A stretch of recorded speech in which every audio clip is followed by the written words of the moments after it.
Everyone, তোমরা কেমন আছো? আজকে তোমাদের জন্য নিয়ে আসলাম আর কি মৌলের পর্যায়বৃত্ত ধর্মের ওই সিকিউ পার্টটা, বুঝছো? তোমাদের তো রাব্বি ভাই পড়াই দিছে এই মৌলের পর্যায়বৃত্ত এই চ্যাপ্টারটা তোমাদের বেসিক টুকু সব ক্লিয়ার করে দিছে ভাই। আমি ট্রাই করবো আর কি তোমাদের আজকে পুরো সিকিউটা আর কি শেষ করা দেওয়ার জন্য। আর তোমরা যারা যারা মানে এখনই মানে যুক্ত হয়ে গেছো, তোমার বন্ধুদের মেনশন করে দেবে লাইভটিতে, যাতে তারাও যুক্ত হয়ে যেতে পারে। আমরা 1 মিনিট সময় নিব, তারপরে আমাদের ক্লাসটা শুরু করে দেব।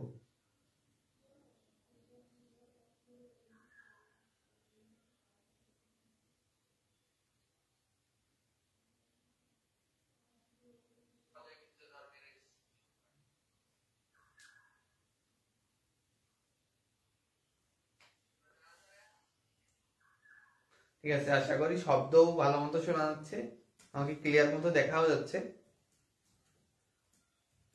তাইলে চলো আজকে আর কি চেষ্টা করি পুরোপুরি চ্যাপ্টারের সিকিউটা দেখার জন্য, বুঝছো? ওকে, তাহলে শুরু করি। তাই এই চ্যাপ্টারকে যদি আমরা একটু যদি একটু বিশ্লেষণ করি, অ্যানালাইসিস করি, তাইলে এই চ্যাপ্টারের মেইন আমরা যদি দেখি কোশ্চেন কোথা থেকে আসে, তার মেইনলি আমরা 6টা টাইপ পাই, বুঝছো? আর টাইপ তো পরের কথা, আগে আমাদের কোশ্চেনে কয়টা কোশ্চেন আসে? এভারেজে কোশ্চেন আসে হলো 2 থেকে 3টা, বুঝছো? 3টা হলো মোটামুটি এভারেজ বলা যায়, কিন্তু মাঝে মাঝে যদি অন্য কোনো চ্যাপ্টার বাড়াই দিই তাইলে মাঝে মাঝে 2টা হয়ে যায়, কিন্তু ম্যাক্সিমাম টাইমে 3টা হয়, বুঝছো? এই ধরো গত বছর যশোর বোর্ডেও 3টা আসছে, চিটাগাং বোর্ডেও আসছে। তা এইভাবে এই 3টা যে সিকিউ আসতেছে, তুমি একটা একটা বিষয় চিন্তা করো যে 3টা সিকিউ একটা চ্যাপ্টার পড়লেই আমার অর্ধেকের বেশি সিকিউ কভার হয়ে যাচ্ছে ভাই, তাই না? তাহলে এই চ্যাপ্টারটা আসলেই অনেক বেশি গুরুত্বপূর্ণ, ফার্স্ট পেপারের এই চ্যাপ্টারটা আসলেই অনেক গুরুত্বপূর্ণ। আর এই চ্যাপ্টার থেকে এমসিকিউ কেমন আসে ভাই? এভারেজে 6 থেকে 7টা এমসিকিউ আসে, মানে কি ভাই, প্রায় আমার 37 নাম্বার, 36 থেকে 37 নাম্বার প্রায় কমনই পড়ে যাচ্ছে ভাই একটা চ্যাপ্টার করে। তাহলে এই চ্যাপ্টারের আসলে গুরুত্ব অনেক বেশি, এইটাকে আর অবহেলা করা মানে বোকামি করা, বুঝছো?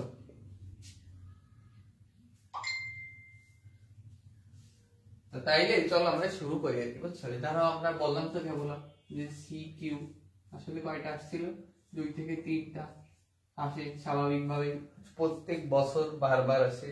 আর এই সিকিউ এই জায়গায় যদি আমরা টাইপ করি, মেইনলি হলো 6টা টাইপ আসে, বুঝছো?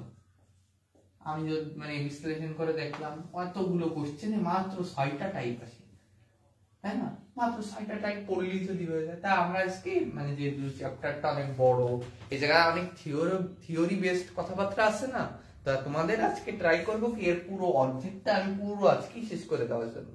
পুরোপুরি আমরা দেখা গেল কি যে আমরা এই যে যখন শেষ করাই দেবো, তোমাদের ভিতরে একটা কনফিডেন্স আসবে যে ভাই আমরা তো এই বোর্ডের সবগুলো কোশ্চেন একটা টাইপ পড়লে পারতেছি, তাই না? খুব একটা মনের মধ্যে শান্তি আসবে যে খুব ভালো মতো করতে পারতেছি একটা বিষয়।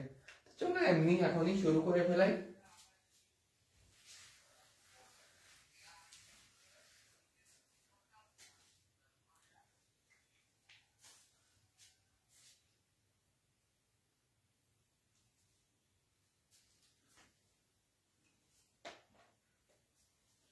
তা প্রথমেই আর কি আমাদের টাইপ যেটা আছে,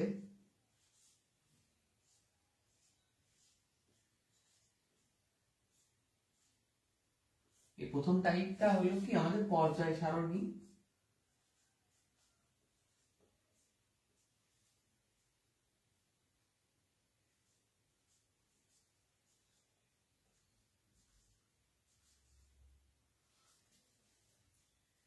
ও ব্লক, বুঝছো? পর্যায় সারণী ও ব্লক সংক্রান্ত আমাদের হলো প্রথম টাইপটা। ওকে, তা পর্যায় সারণী সম্পর্কে যদি তুমি না জানো আর এই চ্যাপ্টারটা তুমি যদি পড়ে থাকো, তাহলে আমার কিছু বলার নেই ভাই। কারণ এই চ্যাপ্টারের কেমিস্ট্রি বলতে গেলে হার্টই হলো তোমার পর্যায় সারণী, বুঝছো?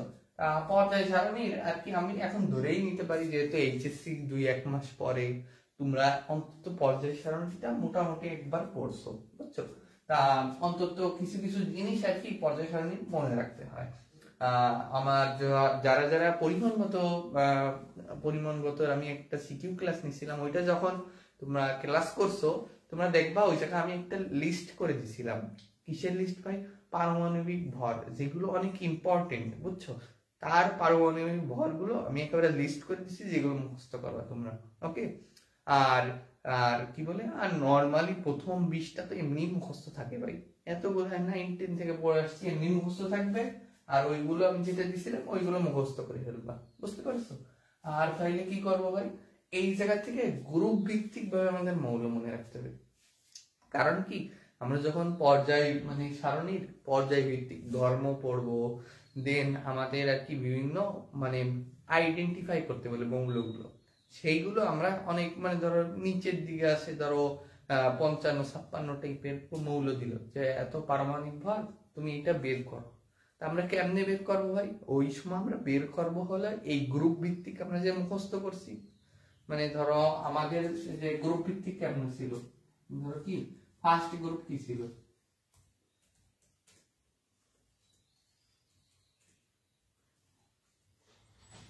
এটা হাইড্রোজেন আর কি,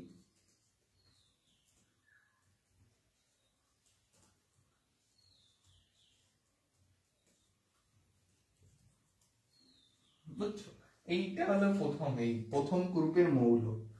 এই প্রথম গ্রুপের মৌল আমি কেমনে মুখস্থ করছি ভাই? একেবারে ইজি, আমি 2-1টা আর কি নিউমোনিক্স দিয়ে দিচ্ছি, তোমরা সেটা থেকে মুখস্থ করে ফেলো। আর যদি আগে থেকে মুখস্থ থাকিস তাহলে সেটাই ফলো করো। মেইন কথা হলো তোমরা আর কি এই গ্রুপ ভিত্তিক আকারে মুখস্থ করার ট্রাই করো।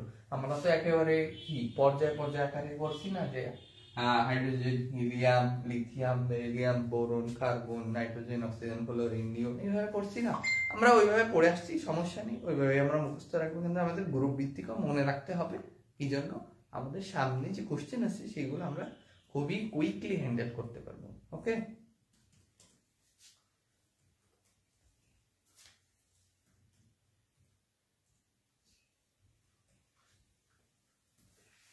তো ধরো কি আমরা প্রথম গ্রুপের একটাই দেখেছি, গ্রুপ 1 এর ক্ষেত্রে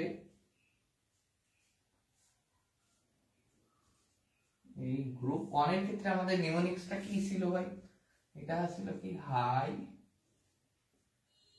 লিনাকে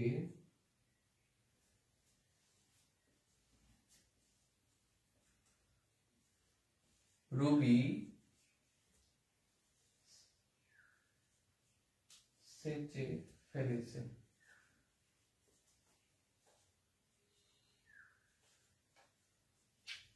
এই হাই দিয়ে হাইড্রোজেন বোঝায়, লিনাকে লি দিয়ে বোঝা হলো লিথিয়াম আর কি, বুঝছো? না দিয়ে হলো সোডিয়াম, কে দিয়ে হলো পটাশিয়াম, রুবিতে হলো রুবিডিয়াম,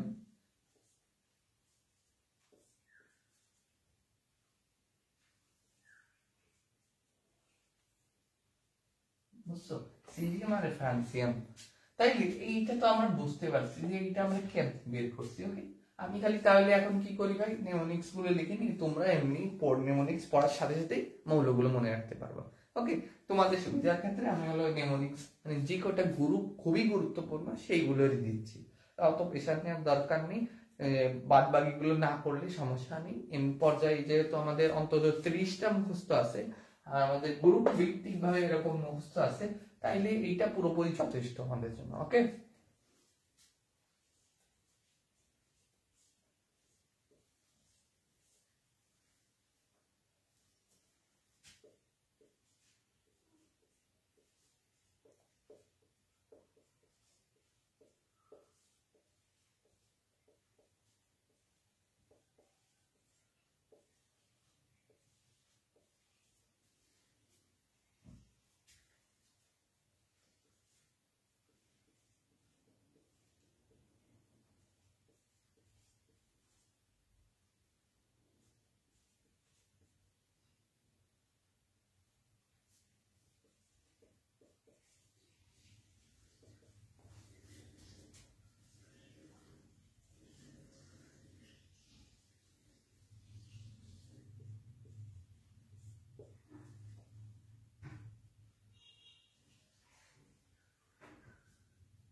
তাই দেখো আমরা একটু নিউমোনিক্স গুলো যেগুলো লিখতেছি না, এই জায়গা থেকে তোমরা ডিরেক্ট আর কি বুঝতে পারছো, বাংলাদেশ আর্মি গেল, এই জায়গায় তোমরা বুঝতে পারছো গ্রুপ 13 মৌলগুলো ডিরেক্ট আর কি নিউমোনিক্স আকারে আমরা বসাই দিচ্ছি, বুঝছো? এইখানেও আমরা আরেকটা যদি লিখি, এই জায়গা হলো সন্ধ্যা সিঙ্গাপুরে গেলে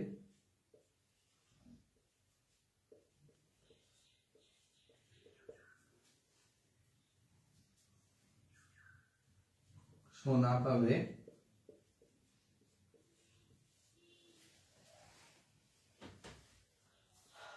ফুলও পাবে।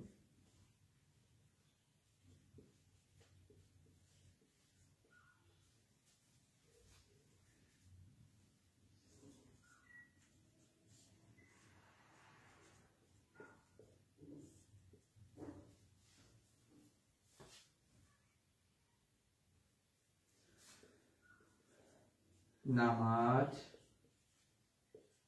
পড়ে আসি, সবাই ভাই মস্কে গিয়ে।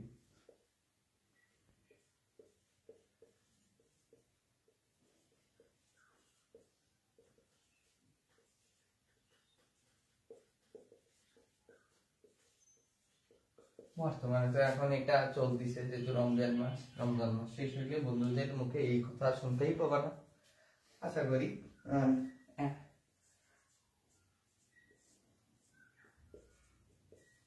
এখন গ্রুপ 16 ক্ষেত্রে আর গ্রুপ 17 আর 18 নিউমোনিক্সটা আমি লিখে দিচ্ছি না, কারণ জান কি 17 আর 18 গ্রুপের নিউমোনিক্স খুবই মানে নিউমোনিক্স তো দরকারই হয় না, মৌলগুলো আমাদের সাথে এত পরিচিত আমরা দেখলেই বুঝতে পারি ভাই এইটা এই জিনিস। আমি রেকমেন্ড করি সবসময় ডিরেক্ট মুখস্থ রাখার জন্য, বুঝছো? কারণ এই 17 হলো হ্যালাইডের, ওই যে ক্লোরিন ক্লোরিন ব্রোমিন আয়োডিন, এমনি মুখস্থ থাকে। আর আমাদের কি 18তে কি ছিল, নিষ্ক্রিয় গ্যাস ছিল না, সেই নিষ্ক্রিয় গ্যাসগুলোও তুই একেবারে ইজি, তাই না? হিলিয়াম আর্গন নিয়ন, সরি হিলিয়াম নিয়ন আর্গন, কতগুলো আছে আরো, ক্রিপ্টন জিনন, এইগুলো তো আমরা দেখলেই পারবো যে ভাই হ্যাঁ এটা 18 মৌল কোথায় আছে তারও আমরা জানি, ইজি না একেবারে। এই জন্য এই দুইটা আর কি দিচ্ছি না, যেগুলো আর কি মুখস্থ করার দরকার সেগুলো দিচ্ছি, ওকে? আর যেগুলো এমনি মুখস্থ আছে তাই সেগুলো দিয়ে আর কি কষ্ট দিচ্ছি না, ওকে?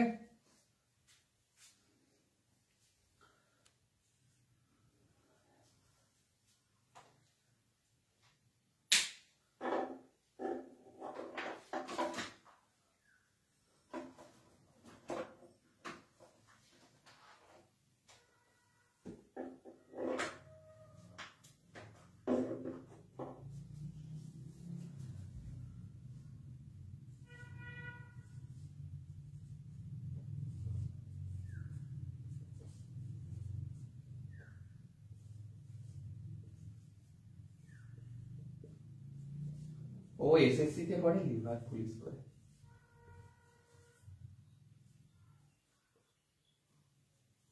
ওকে?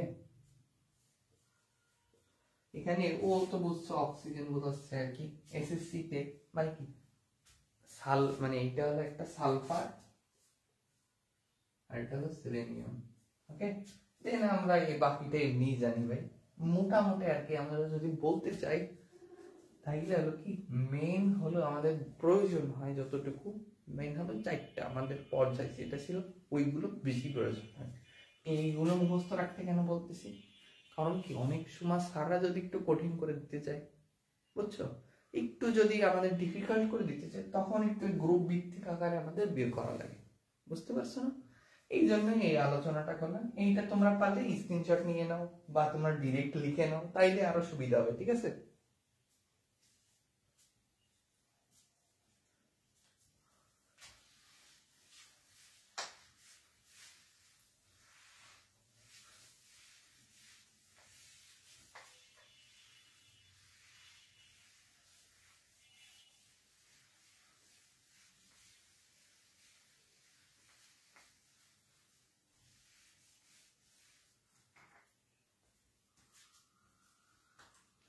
এখন আর কি যে আমরা তো দেখলাম ভাই, হালকা একটা জিনিস আমি একটু পড়াই নিলাম, কারণ কি এইটা অনেকে একটু ভুল করে দাও, বুঝছো? অনেকে এটা আর কি কনসেপ্টে মাঝে মাঝে থাকে না, মাঝে মাঝে ভুলে যায়, তো হালকা একটু দেখাই নিলাম। ভাই তো দেখাইছে, আমি একটু কষ্ট করে দেখাই নিলাম, বুঝছো? তা এখনই আমরা ডিরেক্ট সিকিউতে তাইলে আমরা যা জাম্প করি, ডিরেক্ট সিকিউতে যদি জাম্প করি, এই যে আমরা এই যে টাইপটা লিখলাম না ভাই, এই জায়গা থেকে মেইনলি ভাই কি কি কোশ্চেন আসে ভাই আপনি যদি বলে দিতে অনেক সুবিধা হইতো। এই টাইপ থাকে মানে পর্যায় সারণী ব্লক, মেইনলি কি কি কোশ্চেন আসে, ওকে। আর তার আগে হলো কি মানে কোশ্চেনটা কেমন আসে, বুঝছো? আসলে হলো কি এরকম একটা খোপ কাটা থাকে, বলে দেওয়া যায় কি ধরো, হ্যাঁ এরকম একটা খোপ কাটা দেওয়া থাকে, বলে কি ধরো এইটা হলো 15, এটা লেখা আছে গ্রুপ ভার্সেস এটা হলো নিচে হলো সারা পর্যায় আর কি, পর্যায় নিচের দিকে পর্যায় উপরে গ্রুপ, তাহলে 15 16 আর এটা ধরো 3 আর 4 দেওয়া আছে, বুঝতে পারছো? এই জায়গাটা হলো এক্স, এটা ওয়াই, এটা এ, এটা বলবে কি জানো, যে বলবে এক্স আর ওয়াই এর মেইন পার্থক্য কি, এর আয়নীকরণ শক্তির সাথে ওয়াই এর আয়নীকরণ শক্তির মেইন তুলনামূলক আলোচনা করো, এটার সাথে এ বিক্রিয়া করলেও এটার সাথে এ বিক্রিয়া করে না, এই এক্স কি বলে, এক্স কি বলে, এক্স ধরো আদ্র বিশ্লেষণ দিল কিন্তু ওয়াই দিচ্ছে না, বুঝতে পারছো? দেন এক্স এর মানে ভৌত অবস্থা হলো গ্যাসীয়, কিন্তু ওয়াই এর ভৌত অবস্থা কি কঠিন, ওকে। এরকম টাইপের কোশ্চেন আসে বারবার, এই পর্যায় সারণী ব্লক এই টাইপটা থেকে এই কোশ্চেন আসে, ওকে। তাহলে আমরা ধরো স্পেসিফিকলি ডিরেক্ট কোশ্চেনটা দেখবো এবং তার অ্যান্সারটাও আমি বলে দেবো আজকে, এবং সেইটা তুমি যদি পরীক্ষার হলে দেখে আসতে পারো ডিরেক্ট পিওর নাম্বার দিবে স্যার, ওকে। মেনলি কি কি কোশ্চেন আছে, আমরা যে এত বোর্ড দেখলাম গত 5 বছরের আর কি, 19 সাল থেকে দেখছি, 1 বছর পরীক্ষা হয়নি, বলা যায় গত 5 বছরের কোশ্চেন পুরো অ্যানালাইসিস করে দেখেছি, কয়েকটা কোশ্চেন বারবারই আসতেছে, মানে নতুন কোনো কোশ্চেন ইনভেন্ট আসছে না, বুঝছো? হালকা স্যার একটু কোশ্চেনে ঘুরাই দিচ্ছে, ধরো এরকম দেওয়া আছে, স্যার একটু ঘুরাই দিচ্ছে, ধরো এর আদ্র বিশ্লেষণ ডিরেক্ট আর কি ওইটা না লিখে, তাই না? আমরা কি করব, খালি আমরা মেইন জিনিসটা করব আর বাকিটা আমরা চিহ্নিত কেমনে করবো সেটাও দেখাই দিব, তাইলেই তো আমাদের পুরো কোশ্চেনের মেইন প্যাটার্ন যেটা আছে সেটা পুরোপুরি বুঝতে পারলাম। তা আমাদের ধরো একটা কোশ্চেন, প্রথমে এই জায়গা থেকে কোশ্চেন আসে হলো কি যে আমাদের CCl4 আদ্র এর আদ্র বিশ্লেষণ,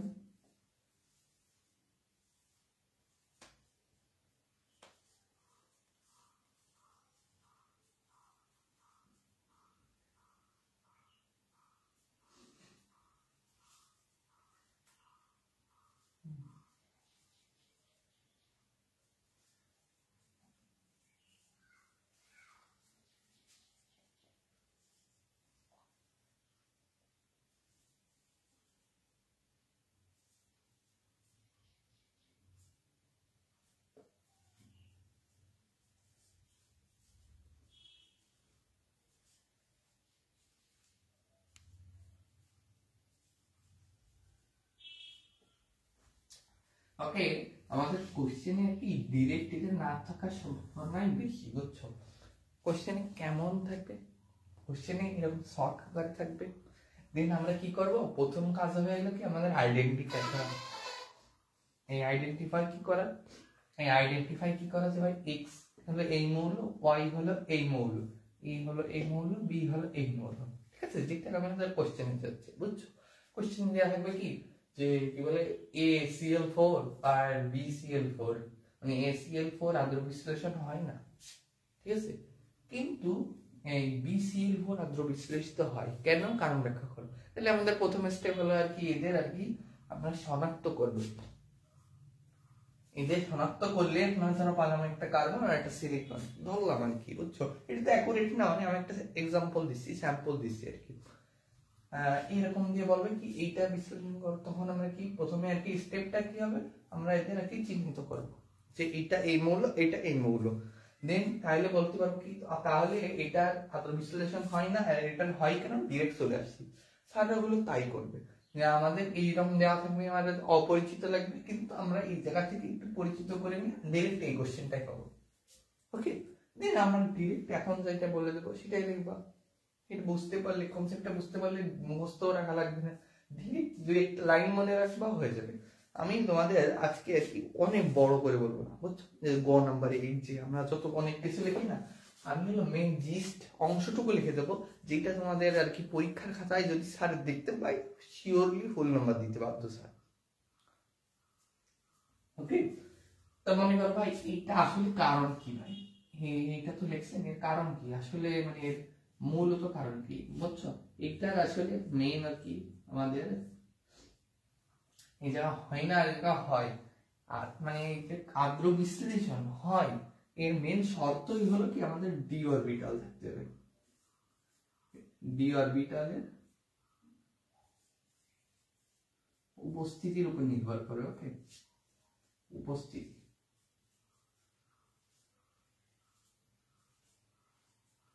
তাহলে আমরা মেন একটা মানে লাইন বুঝতে পারতেছি যে এইটার আসলে কারণটা কি, তাই না?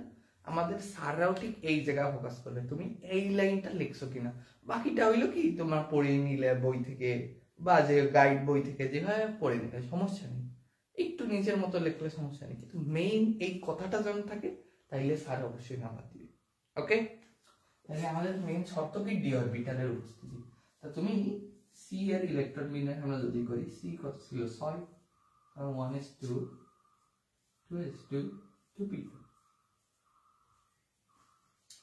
তা এর তো ডি অরবিটাল নেই, কারণ কি ভাই 2 তে তো আমাদের ডি অরবিটাল ছিল নাকি না, 2 তে আমাদের ডি অরবিটাল ছিল না, তাই না? কি কেমনে আমরা করতে পারবো, আমরা দুই অধ্যায়ে শিখছি কি যে n = যখন 2, তাহলে l এর মান কত হবে, l এর মান কত হবে বলো?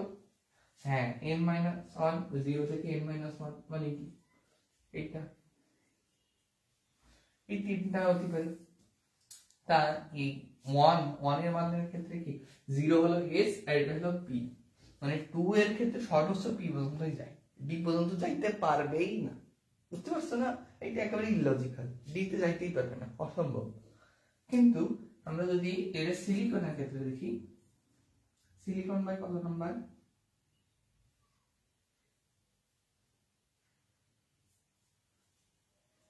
1s2 2s2 2p6,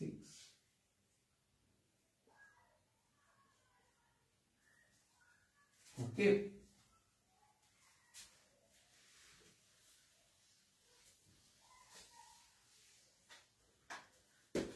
দেখো আমাদের এই জায়গা চলে আসছে, এটা আমার তাতে লিখেই দিছি, দেখছো এটা বাচ্চারা আর কি, সরি দেখছো এইটা কিন্তু 3 তে আছে, তোমরা যদি একটু খেয়াল করো 3 এর ক্ষেত্রে যদি আমরা হিসাব করি, এর l এর মান কত আছে, এর l এর মান হবে 0 n-1, তাই না? তার মানে কি n-1 এ n-1 কি 2 পর্যন্ত যাচ্ছিল,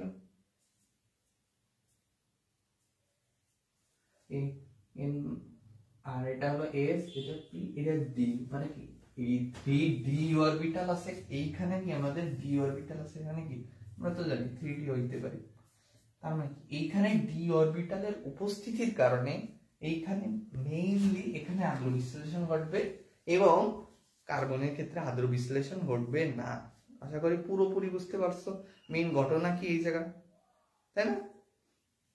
আদ্র বিশ্লেষণ কেন হবে, ডি অরবিটাল নেই, আরেকটা আছে মেইন হলো কি আমরা যদি একটা হিসাব করি, ভাই এই জায়গা তো আমাদের ডি অরবিটাল লাগতেছে না, তাইলে কেন আমাদের ডি অরবিটাল হিসাব করবো, আমাদের পি তেই তো শেষ হয়ে যাচ্ছে, তাই না? তোমরা তো তাই হিসাব করতে পারো। আসলে কি এটা আমরা উত্তপ্ত অবস্থায় হিসাব করি, বুঝছো?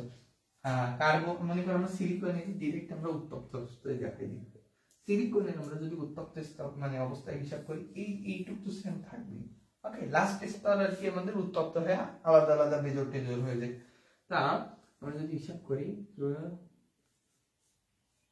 px py pz 3d xy বুঝছো?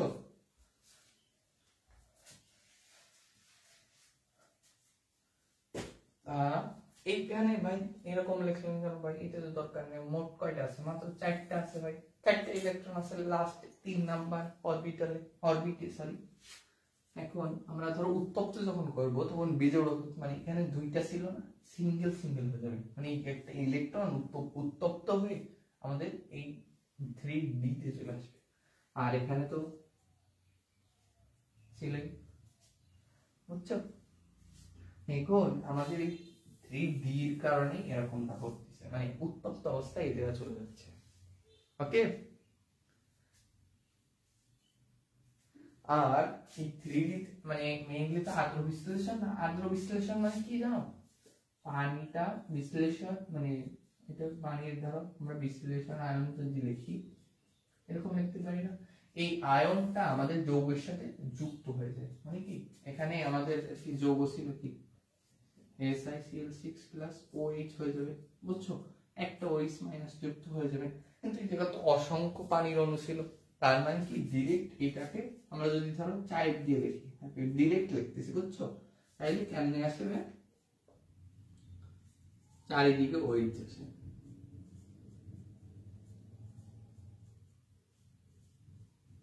ওকে, এইটা গঠন করে। এখন এই OH হলো একটা লিগ্যান্ড, বুঝছো? এই লিগ্যান্ড জিনিসটা আমরা সামনেই পড়বো কি ভাই, লিগ্যান্ড জিনিসটা কি।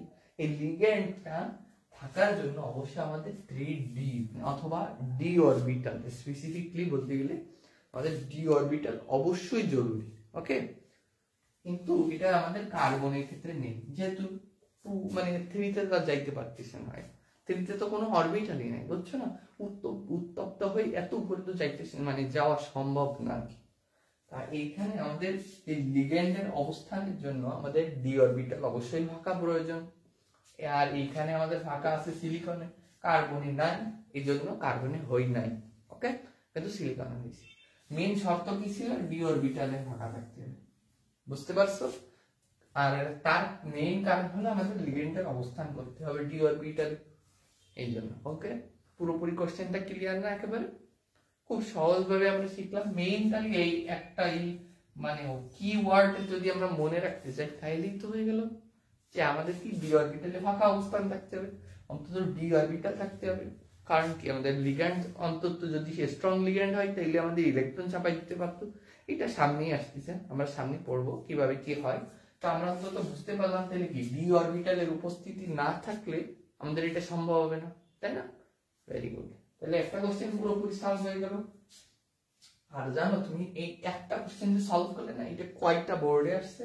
এটা যদি আমি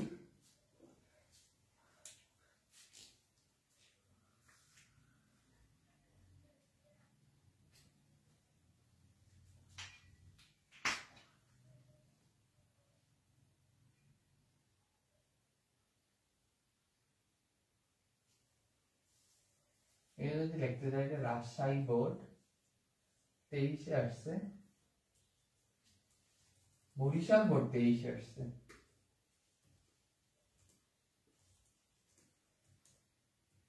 ময়মনসিংহ 23-এ আসছে, দিনাজপুর 22-এ আসছে,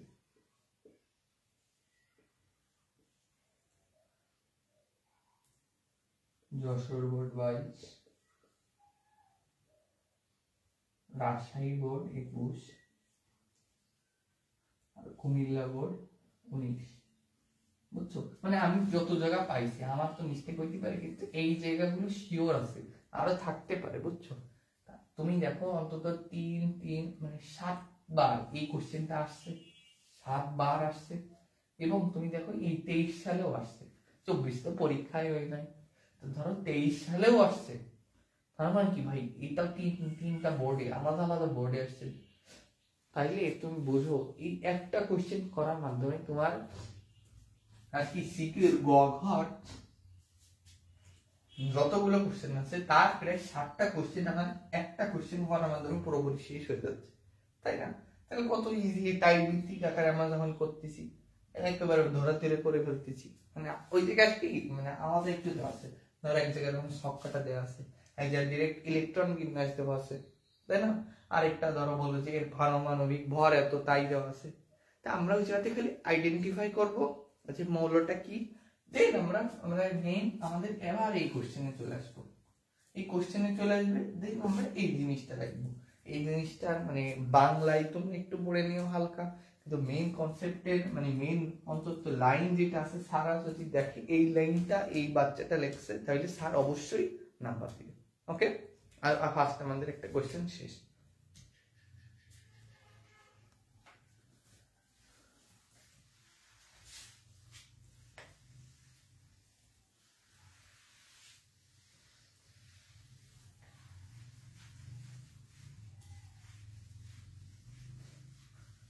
আমার ক্লাস যারা কি করতেছো তোমরা একটু কমেন্ট করো, তোমরা বুঝতে পারতেছো না। ওকে, আমি আর কি ট্রাই করি তোমাদের আর কি স্যার আর কি কেমনে আর কি তোমাদের আর কি কোশ্চেনের অনুযায়ী তোমাদের খাতাটা আর কি জাজ করে, বুঝছো? মেইন জিনিসটা স্যাররা তো এতগুলো খাতা দেখে, এতগুলো খাতা তো একবারে যখন দেখে স্যাররা তো সব পড়ে দেখতে পারবে না, স্বাভাবিক। কিন্তু মেইন কি পয়েন্টটা যদি তোমার খাতায় থাকে স্যার তো দেখে বুঝবে না এ তো পারে আর কি, মেইন জিনিসটা আর কি উল্লেখ করছে, তার মানে কি ও অন্তত এই জিনিসটা পড়ালেখা করে আসছে, তাই না? তোমাদের কোনো কোশ্চেন থাকলে অবশ্যই জানাও।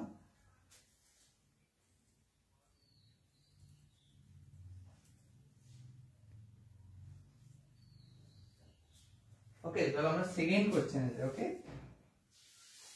ওকে ওকে, যারা এখনো যুক্ত আছে ধন্যবাদ। ওকে, নেক্সট একটা কোশ্চেন কি অনেক বেশি বার আসছে, বুঝছো? এই কোশ্চেনটা তোমরাও যেন অনেক বেশি বার আসছে, এতদিনের কলেজেও তোমরা অনেকবার বেশি দেখছো। PCl5 গঠন হয় হলেও NCl5 গঠন হতে পারে না, মানে অসম্ভব কেন? হওয়া অসম্ভব কেন?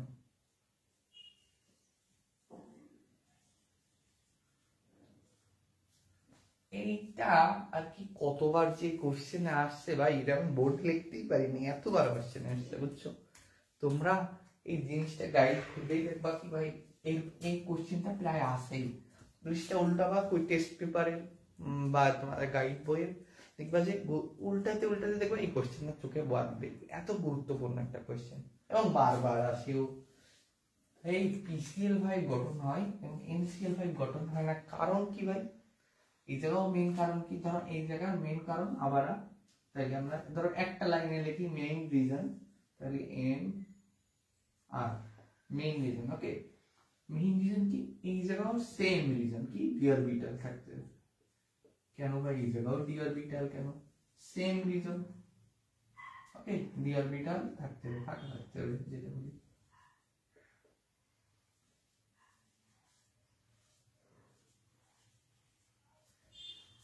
যা কি হয়েছে ভাই, এখানে পি এর ক্ষেত্রে আর এন এর ক্ষেত্রে আমরা ইলেকট্রন বিন্যাস করি, তাহলে আমরা তো জানি যেহেতু এটা পি কি থার্ড পর্যায়ে আছে, মানে কি 3 নাম্বার পর্যায়ে আছে আর 2 নাম্বার পর্যায়ে আছে। একটু আগে দেখলাম ভাই 2 নাম্বারে ডি পসিবল না, কিন্তু এই 3 নাম্বারে কি ডি পসিবল।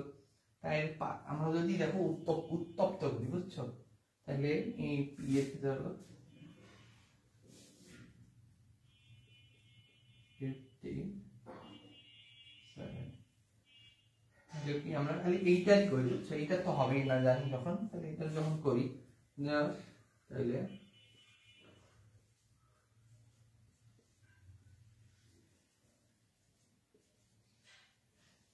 এইটা ছিল না আর কি, এখনো উত্তপ্ত করি নাই, এইটা কি ইনিশিয়াল, আর সামনে তো 10টা ইলেকট্রন আছে, ওটা তো দুইটার ক্ষেত্রে প্রায় সেম সেম, বুঝতেই পারছো?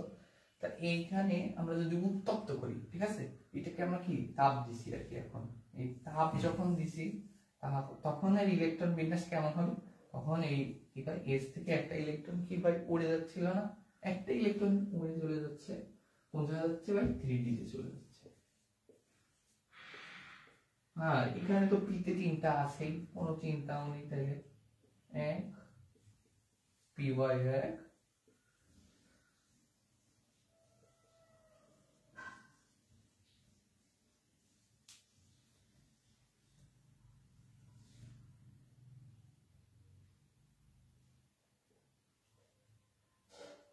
ওকে। আমরা দেখতেই যখন পাচ্ছি যেমন উত্তেজিত অবস্থায় এর সাথে ধর একটা ক্লোরিন, এর সাথে একটা ক্লোরিন, এর সাথে একটা ক্লোরিন, এইভাবে হতে পারে। কিন্তু এই NCl5 তো সম্ভব হচ্ছে না, কারণ কি?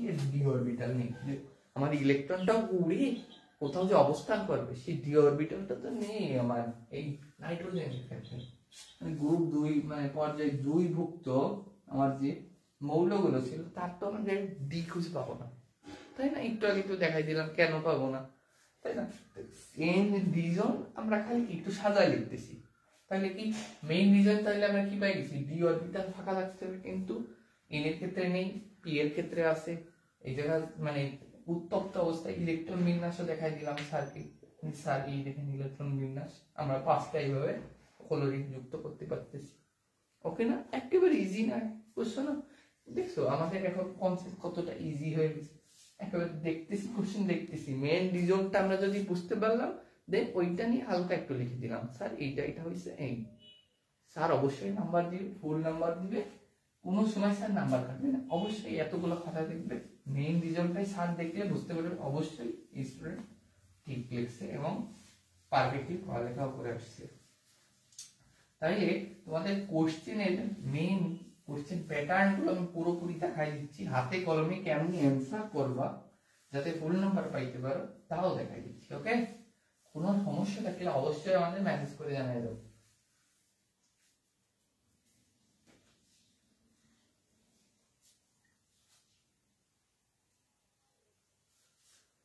ওকে, এরপরে আরেকটা এরকম গুরুত্বপূর্ণ কোশ্চেন আছে। এই চারটে মেইনলি আসলে কি 4টা গুরুত্বপূর্ণ কোশ্চেন আছে, বুঝছো? 2টা শিখে ফেললাম আর 2টা আছে। ওকে, এইটা আর কি, এই দেখো এটা কি আমাদের যশোর বোর্ডে আসছে হচ্ছে। ওকে, PH3 আর NH3 PH3 থেকে NH3 বেশি ক্ষারীয় বা এর ক্ষার ধর্ম বেশি। ওকে, ক্ষারীয় কেন? ওকে, এই PH3 আর NH3 মেইন এইখানে পার্থক্যটা কি ভাই? যে আমাদের এইটা বেশি ক্ষারীয় আর ওইটা কম ক্ষারীয়, ওরা দুইটাই তো একই গ্রুপভুক্ত, তাইলে কেন এরকম হচ্ছে? ওকে, তাহলে মেইন রিজন তাইলে আমরা কি মেইন রিজন দেখবো। তাইলে মেইন রিজন আমরা কি পয়েন্ট আকারে পড়ি, 2টা পয়েন্ট আকারে পড়ি। ওকে, তোমরা কি লেখা পুরোটা সাজাই নিবা। আমি হলো কি তোমাদের মেইন কনসেপ্ট যেটা লাগবে, মেইন খাতায় যেটা লেখা দরকার, স্যার যেটা দেখে মানে তোমার নাম্বার দিবে সম্পূর্ণটা পুরো ইজা লিখে দিচ্ছি। ওকে, তুমি একটু বাংলাটা লিখবা। ধরো এইটা কি এইভাবে দেওয়া থাকবে না, কেমনে দেওয়া থাকবে ভাই? ওই যে বক্স আকারে দেওয়া থাকবে, তুমি প্রথমে আগে চিহ্নিত করবা, তুমি বলবা এইটা থেকে এইটা বেশি ক্ষারীয়, নিচেটা ব্যাখ্যা করে দিলাম আর কি, কিভাবে লিখলাম যে এর ইলেকট্রন বিন্যাস ও ইলেকট্রন বিন্যাস। আগে যেগুলো ছিল ডি অরবিটাল ফাঁকা নেই, এরা আছে, আমরা জানি এই ফাঁকা থাকলে এই হবে আর ওতে না থাকলে এটা হবে না। খুব সহজ না একেবারে, 3 নাম্বার পাই যাবে একেবারে ইজিলি। তো এখানে মেইন কারণ কি ভাই? মেইন কারণ হলো যে মার্কারটা একটু পরিবর্তন করে নিই।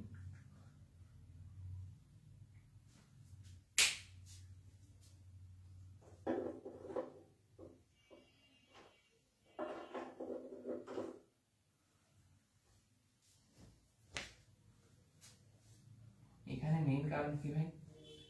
মেইন রিজন এই জায়গা হইল, তুমি দেখো এল আর এর তড়িৎ ঋণাত্মকতার একটা পার্থক্য আছে।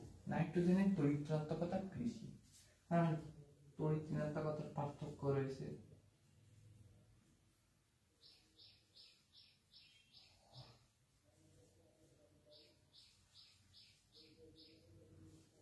পার্থক্য রয়েছে, তাই না? এটা তো আমরা বুঝতেই পারলাম, তড়িৎ ঋণাত্মকতার পার্থক্য হয়েছে। দেন আমরা সেকেন্ড কোনটা বলতে পারি? মেইনলি এটা বলা যায় হলো কি ইলেকট্রন ডেনসিটি বাড়ছে, বৃদ্ধি পাচ্ছে।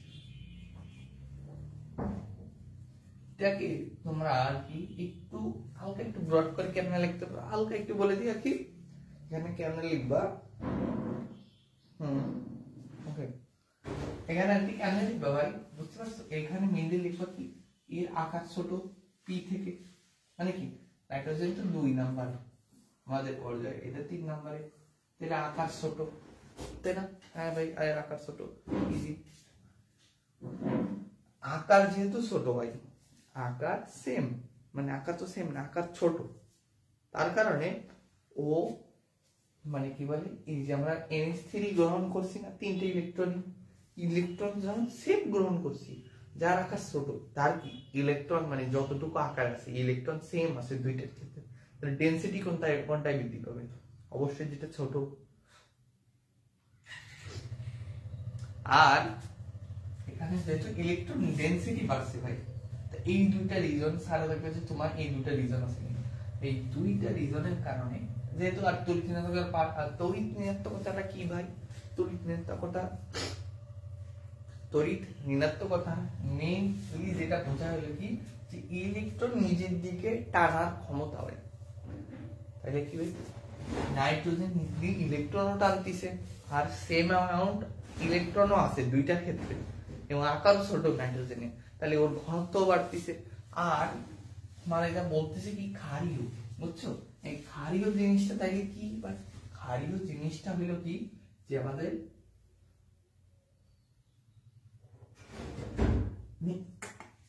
ওকে ক্ষারীয় জিনিসটা কি বললাম যে যত দ্রুত প্রোটন গ্রহণ করতে পারে বা কি হইতে পারে বলো ইলেকট্রন ত্যাগ করতে পারবে মানে কি ভাই মানে কি তুমি একটা জিনিস দেখো যে আমাদের NH3 এর ক্ষেত্রে NH3 ক্ষেত্রে মানে ধরো যে যত বেশি নেগেটিভ আমার কথা শোনো যে ধরো এইটার দুইটার ক্ষেত্রে আমরা যে আলোচনা করলাম যে নিয়ে তড়িৎ ঋণাত্মকতা মানে কি নাইট্রোজেনের দিকে চলে আসতেছে ইলেকট্রন আর ইলেকট্রন ডেনসিটিতেও বেশি যেটা আকার ছোট বড় ওকে তাহলে কি এই মানে NH3 আর কি বেশি নেগেটিভ কম্পারেটিভলি মানে আপেক্ষিকভাবে এর থেকে বেশি নেগেটিভ না তাহলে বলা যায় এটা বেশি নেগেটিভ আর যে যত বেশি নেগেটিভ ভাই সে তত বেশি ক্ষারীয় হবে মানে কিন্তু আমি অনেক বেশি নেগেটিভ আর সেও নেগেটিভ বুঝছো আমি আপেক্ষিক হিসেবে বেশি নেগেটিভ ওকে তাহলে আমার H+ বা পজিটিভ আয়নের চার মানে কি মানে চাহিদা বেশি হবে না সবসময় ওর থেকে আর ধরো আমি পানি খাই না 12 ঘন্টা ধরে ও খাই নাই ধর 5 ঘন্টা ধরে তাহলে কি আমার পানি খাওয়ার চাহিদা বেশি হবে ওর থেকে এই জায়গাও তাই না এই জায়গাও তো তাই হচ্ছে তাহলে যে যত বেশি নেগেটিভ সে মানে H+ যাবে আর তোমরা পরিবেশ রসায়ন যদি পড়ে থাকো ওই জায়গায় 3টা তত্ত্ব আছে ভাই মনে আছে কারো একটা হলো ব্রনস্টেড লাউরি আরেকটা ছিল আরহেনিয়াস আরেকটা হলো লুইস তত্ত্ব আশা করি সব মনে আছে ওই জায়গা কি ছিল ভাই যে H+ গ্রহণ করে সে হলো ক্ষারীয় আর যে H+ দান করে সে কি অ্যাসিডিক এটা তো জানা উচিত কমন না করলে তাই না পড়ে আসছে যে তোমরা তা আমরা তো এইটা দিয়ে প্রমাণ করে ফেললাম যে বেশি নেগেটিভ তাহলে ওর যে মানে প্রোটন গ্রহণের ক্ষমতা ওর বেশি প্রোটন ক্ষমতা যার গ্রহণ করা যার ক্ষমতা বেশি আমরা তো ওই পরিবেশ রসায়ন থেকেই পড়ে আসলাম ভাই যার যে যত বেশি প্রোটন গ্রহণের আগ্রহ মানে বা চাহিদা বেশি হবে তত বেশি ক্ষারীয় হবে তাইলে এইটা থেকে এই আপেক্ষিকভাবে বেশি ক্ষারীয় তাহলে মেইন দুইটা কারণকে আমরা দেখাইতে পারতেছি না যে তড়িৎ ঋণাত্মকতার পার্থক্য আর ইলেকট্রন ডেনসিটি বৃদ্ধি পাচ্ছে ওকে না আর তাইলে আমরা আরেকটা বলতে পারি কি যে যার যে যত বেশি নেগেটিভ সে তত বেশি আর কি মানে তত মানে কি বলে ক্ষারীয় আর কি তত বেশি ক্ষারীয় বলা যায় ওকে তত স্ট্রং ক্ষারীয় আর কি তাহলে আমরা এই দেখো এই কোশ্চেনটা হয়ে গেল 3টা কোশ্চেন আমরা পুরোপুরি সলভ করে ফেলতে পারলাম একেবারে ইজি না কোশ্চেনটা দেখছো না দেখতে পারছি আমরা 2টা 3টা মানে আমরা লাইন বা মানে বাক্য মনে রাখলাম এই লাইনটা মনে রাখা বা ধরো মেইন 3টে 4টা কি কিওয়ার্ড মনে রাখলাম এই 3টে 4টা কিওয়ার্ড মনে রাখার মাধ্যমে আমরা পুরো গ নাম্বার কোশ্চেনে ফুল নাম্বার পাতে পারি তোমরা তো এতটুকু এখন ম্যাচুরিটি হয়ে গেছে যে এইটা থেকে আমরা কেমনে বাংলাটা লিখবো তাই না তোমাদের কোনো কোশ্চেন আছে আর কোনো? যদি কোনো কোশ্চেন থাকে অবশ্যই জানাই দাও।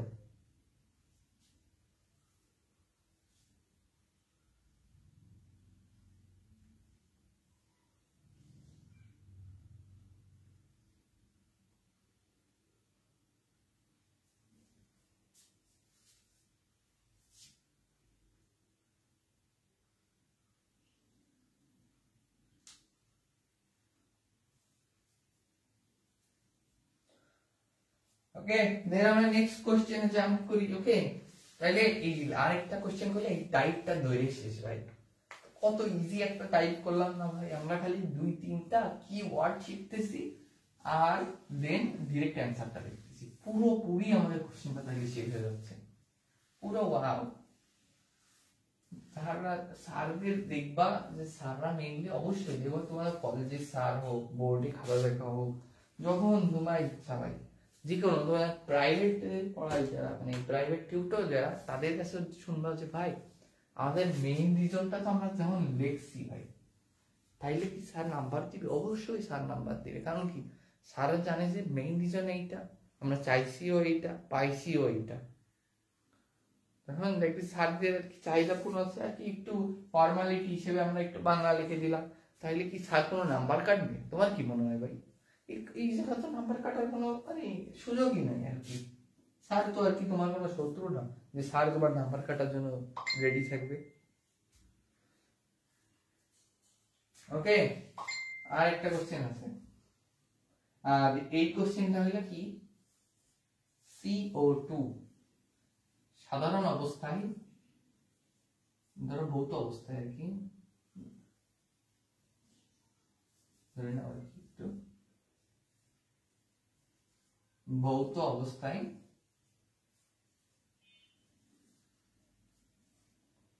গ্যাসীয়।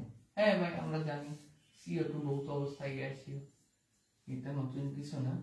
কিন্তু SiO2 মানে কি একই গ্রুপভুক্ত, সিলিকন তো সেম গ্রুপভুক্ত, এর ভৌত অবস্থা কঠিন।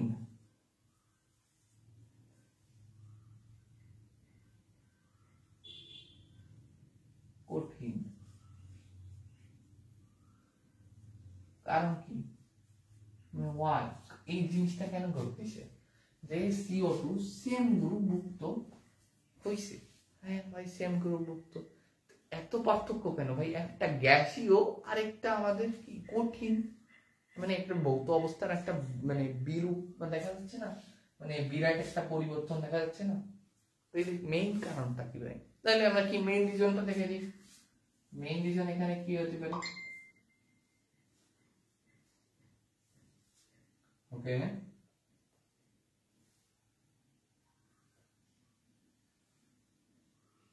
ওকে, তাও মেইন রিজন আগে বলি ভাই, এটা কম কতবার আসছে ভাই? এটাও অনেকবার আসছে, এটা প্রায় 5 থেকে 6 বার আসছে, বুঝছো?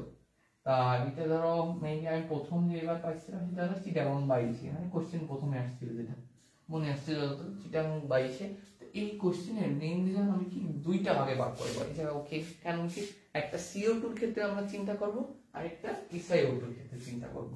মেইনটা আমরা ধরো CO2 এর ক্ষেত্রে আমরা মেইনলি কি লিখবো? CO2 এর ক্ষেত্রে ভাই এর মেইন বৈশিষ্ট্য কি ভাই?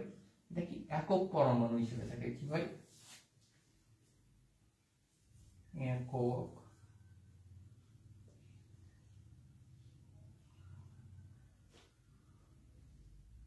হ্যাঁ হ্যাঁ, ওকে ওকে, ভেরি গুড। একক অণু হিসেবে থাকে, বুঝছো? একক অণু হিসেবে থাকে এটা। তাহলে আরেকটা কি ভাই? আরেকটা লেখা যায় কি, এদের ভিতর মানে এই যৌগের ভিতর দুর্বল ভ্যান্ডারওয়ালস বল কাজ করে। দুর্বল ভ্যান্ডারওয়ালস বল মানে কি, ভ্যান্ডারওয়ালস ফোর্স কাজ করে। একটু শর্টকাটে লিখলাম আমি, তোমাদের বোঝানোর জন্য লিখতেছি কি, যে এটা একক অণু হিসেবে থাকে আর দুর্বল ভ্যান্ডারওয়ালস ফোর্স কাজ করে, ভ্যান্ডারওয়ালস ফোর্স। এই দুইটাতে লিখলাম। তাহলে SiO2 এর ক্ষেত্রে কি ভাই? SiO2 এর ক্ষেত্রে কি এমন ঘটে যেটা আর কি আমাদের এখানে আসছে না? এইখানে মেইনলি ঘটে কি, এটা পলিমার আকার, পলিমার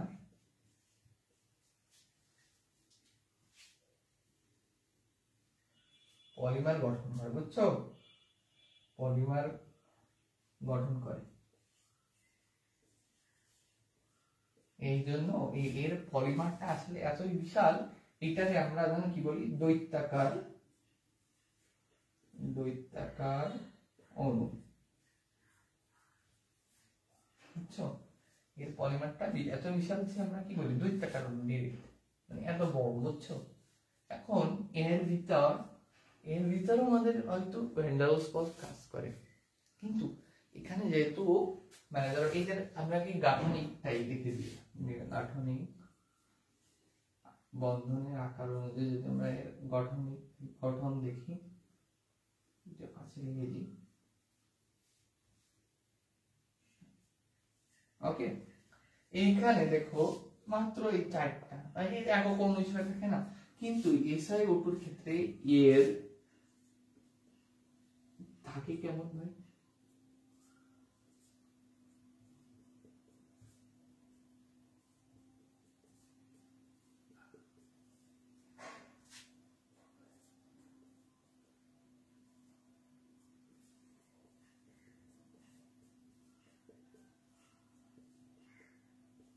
ওকে, ধর আরো এই উপরে আছে, নিচে আছে, এই জিনিসটা আর কি এত বিশাল, এই জন্য আর কি এর ধরো কতগুলো, এই একটা ধরো আমরা এইটা বের করতে যাচ্ছি, বুঝছো? এটাকে আমরা মানে বের করতে যাচ্ছি, এই একটা মনোমারকে আমরা বের করতে যাচ্ছি, তাই এইটাকে যদি আমি তাপ দিই, তোমার কি মনে হয় ভাই যে এই এতটুকু বন্ধন আমরা নিজে ভাগ করতে যাচ্ছি, আর এত বড় শিখল থেকে ছোট একটা ভাগ করতে যাচ্ছি, তাহলে কি জায়গার তাপমাত্রা বেশি লাগবে? এইটাকে আমাদের এতগুলো বন্ধন ভাঙতে যতটুকু তাপ দরকার, এই CO2 এর ক্ষেত্রে অত তাপ দরকার হবে না, তাই না? একেবারে নরমাল একটা কনসেপ্ট। এখানেও তাই হচ্ছে ভাই, এই জায়গায় আর কি মেনলি আমাদের কি পলিমার গঠন করতেছে বলে এইটা মানে মেল্টিং তাপমাত্রা, বুঝছো? এর মেল্টিং টেম্পারেচার এইটা থেকে অনেক বেশি, বুঝছো? এই প্রথমটা CO2 থেকে SiO2 CO2 এর মেল্টিং পয়েন্ট থেকে অনেক বেশি হবে, তাই না? এই জন্য এই যে ভৌত অবস্থার এত বিরাট পরিবর্তন দেখা যায়। কারণ কি ভাই, এদের মেল্টিং পয়েন্ট কি ছিল? CO2 এর মেল্টিং পয়েন্ট হলো প্রায় 56 দিকে, -56। ড্রাই আইস আর কি কখন হয়ে যায় এটা তুমি জানো, ড্রাই আইস এটার কঠিন অবস্থায় যখন থাকে -56 তে, ঠিক আছে? আর এইটা দেখো ভাই, এটা গলে যাবে স্বাভাবিক তাপমাত্রায়, তাহলে আমাদের কক্ষ তাপমাত্রায় এটা আমরা কি গ্যাসীয় পাচ্ছি, কিন্তু এইটা যেহেতু আমাদের কি পলিমার গঠন করতেছে, বুঝছো? এতগুলো বন্ধন ভাঙা এই স্বাভাবিক এই কক্ষ তাপমাত্রার ক্ষেত্রে সম্ভব হচ্ছে না। এই জন্য এই এতগুলো বন্ধন ভাঙার জন্য যে শক্তি দরকার, তাহলে আরো তাপমাত্রা দরকার, কিন্তু স্বাভাবিক কক্ষ তাপমাত্রায় কি সে তো কঠিন অবস্থায় থাকতেছে, তার ভৌত অবস্থা কি কঠিন, কিন্তু গ্যাসের ক্ষেত্রে কি হচ্ছে ভাই, মানে CO2 এ তো গ্যাস থাকতেছে ভৌত অবস্থায়, তাই না? এই জায়গাও তো সেম হতো, তাইলে এর মেইন রিজন কি ভাই? মেইন রিজন হলো কি যে এইটা থেকে একক অণু হিসেবে, আর এইটা থেকে আর কি পলিমার গঠন করে, বুঝছো? এই পলিমার গঠন করার কারণেই মেইনলি এখানে আমাদের এই বিরাট পরিবর্তন দেখা যায়। এরকম একটা সিমিলার কোশ্চেন আছে এই চ্যাপ্টারে, যে H2S ও H2O এর ভৌত পরিবর্তনে, কারণ কি H2S কি গ্যাস, আর লিকুইড, পানি তো লিকুইড আমরা জানি। এরও মেইন কারণ জানো কি? এরও মেইন কারণ হলো এ পলিমার গঠন করে। এইটা কিসের পলিমার? মেইনলি পলিমার বললে ডিরেক্ট ভুল হবে, এইটা কি হাইড্রোজেন বন্ধন গঠন করে নিজেদের ভিতর, বুঝছো? মানে কাইন্ড অফ পলিমার বলা যায়, কারণ কি হাইড্রোজেন বন্ধন যখন গঠন করে, ধরো এটা কি এরকম হচ্ছিল, এটা হলো O, এটা হলো কি এই যে আমরা দেখি এটা কি আমাদের তড়িৎ ঋণাত্মকতার কারণে এটা আংশিক পজিটিভ, আরেকটা অণুর ধরো এটা হাইড্রোজেন প্লাস এর সাথে এরও একটা বন্ধন থাকে, বুঝছো? এইটাই হলো আমাদের হাইড্রোজেন বন্ধন, এর কারণেই H2S গ্যাস হইলেও এইটা আমাদের লিকুইড হচ্ছে, সেম টু সেম ভাই কজ। তাহলে আমরা বুঝতে পারছি না, তার একটা এক্সট্রা কোশ্চেন পড়া রেখেলো আর কি, বুঝছো? তার কি আমরা দেখতে পাচ্ছি মেইন আমাদের রিজনটা কি ভাই, এটা একক অণু গঠন করতেছিল আর এটা পলিমার গঠন করতেছিল। পলিমার ভাঙতে আমাদের বেশি তাপের প্রয়োজন, তা আমাদের কক্ষ তাপমাত্রায় পাই না, এই জন্য কক্ষ তাপমাত্রায় SiO2 মানে সিলিকন অক্সাইড কি আমাদের অবশ্যই কঠিন, আর CO2 এটা কি স্বাভাবিকভাবে কি কক্ষ তাপমাত্রায় কি গ্যাস। একেবারে বুঝতে পারা যাচ্ছে না, একেবারে ইজি একটা কনসেপ্ট না। মেইন কারণ কি একক অণু থেকে আর একটা পলিমারে থাকে বন্ধন বা মানতে আর কি বেশি শক্তি প্রয়োজন, যা কক্ষ তাপমাত্রায় হয় না SiO2 এর ক্ষেত্রে, এই জন্য এমন হচ্ছে। ওকে, আমরা পুরোপুরি একটা টাইপ শেষ করে ফেলছি ভাই। আর এই জায়গা থেকে তুমি প্রায় আমি বলতে পারি প্রায় 20টা কোশ্চেন, মানে 20টা সিকিউ কোশ্চেন, মানে গ ঘ আর কি যদি আমরা হিসাব করে একটা কোশ্চেন হিসেবে ধরি গ ঘ মিলায় প্রায় 20টার মতো সিকিউর কোশ্চেন আমরা পুরোপুরি করে ফেলছি ভাই। তুমি দেখো এই এত সময় নেই, আমি তো বোঝাচ্ছি, তুমি তো একেবারে দেখলে মেইন রিজন দেখলে ডিরেক্ট বলে দিলে, তোমার আর কি ক্লাস করতেও সময় লাগবে না বেশি আর কি।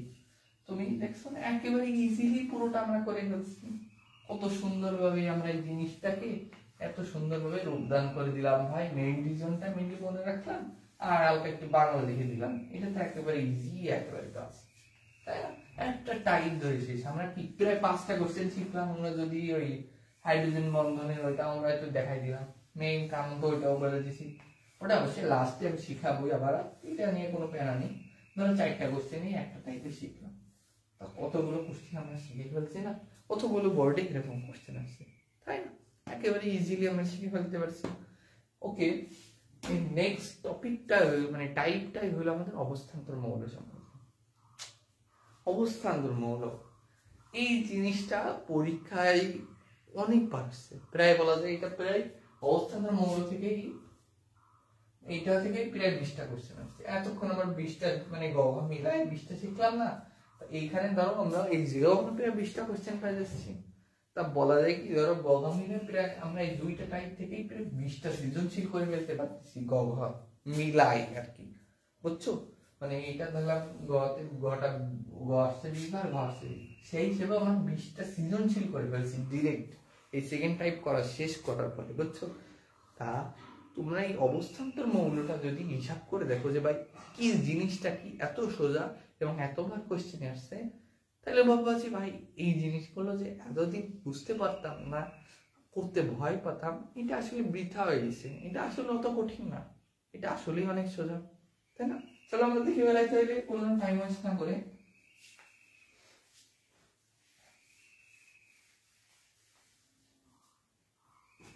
অবস্থান্তর মৌল, বুঝছো?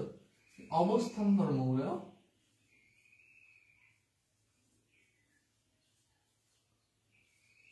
এটাকে আমরা যদি মেইনলি আগে আমরা আগে চিহ্নিত করবো যে কোনগুলো আর কি অবস্থান্তর মৌল, এইটা আমরা কেমনে বুঝবো ভাই? আমাদের কি চিহ্নিত করাই দেন ভাই, এটা আমাকে বুঝাই দেন, এইটা দেখেই বুঝবো যে এটা আমার অবস্থান্তর মৌল।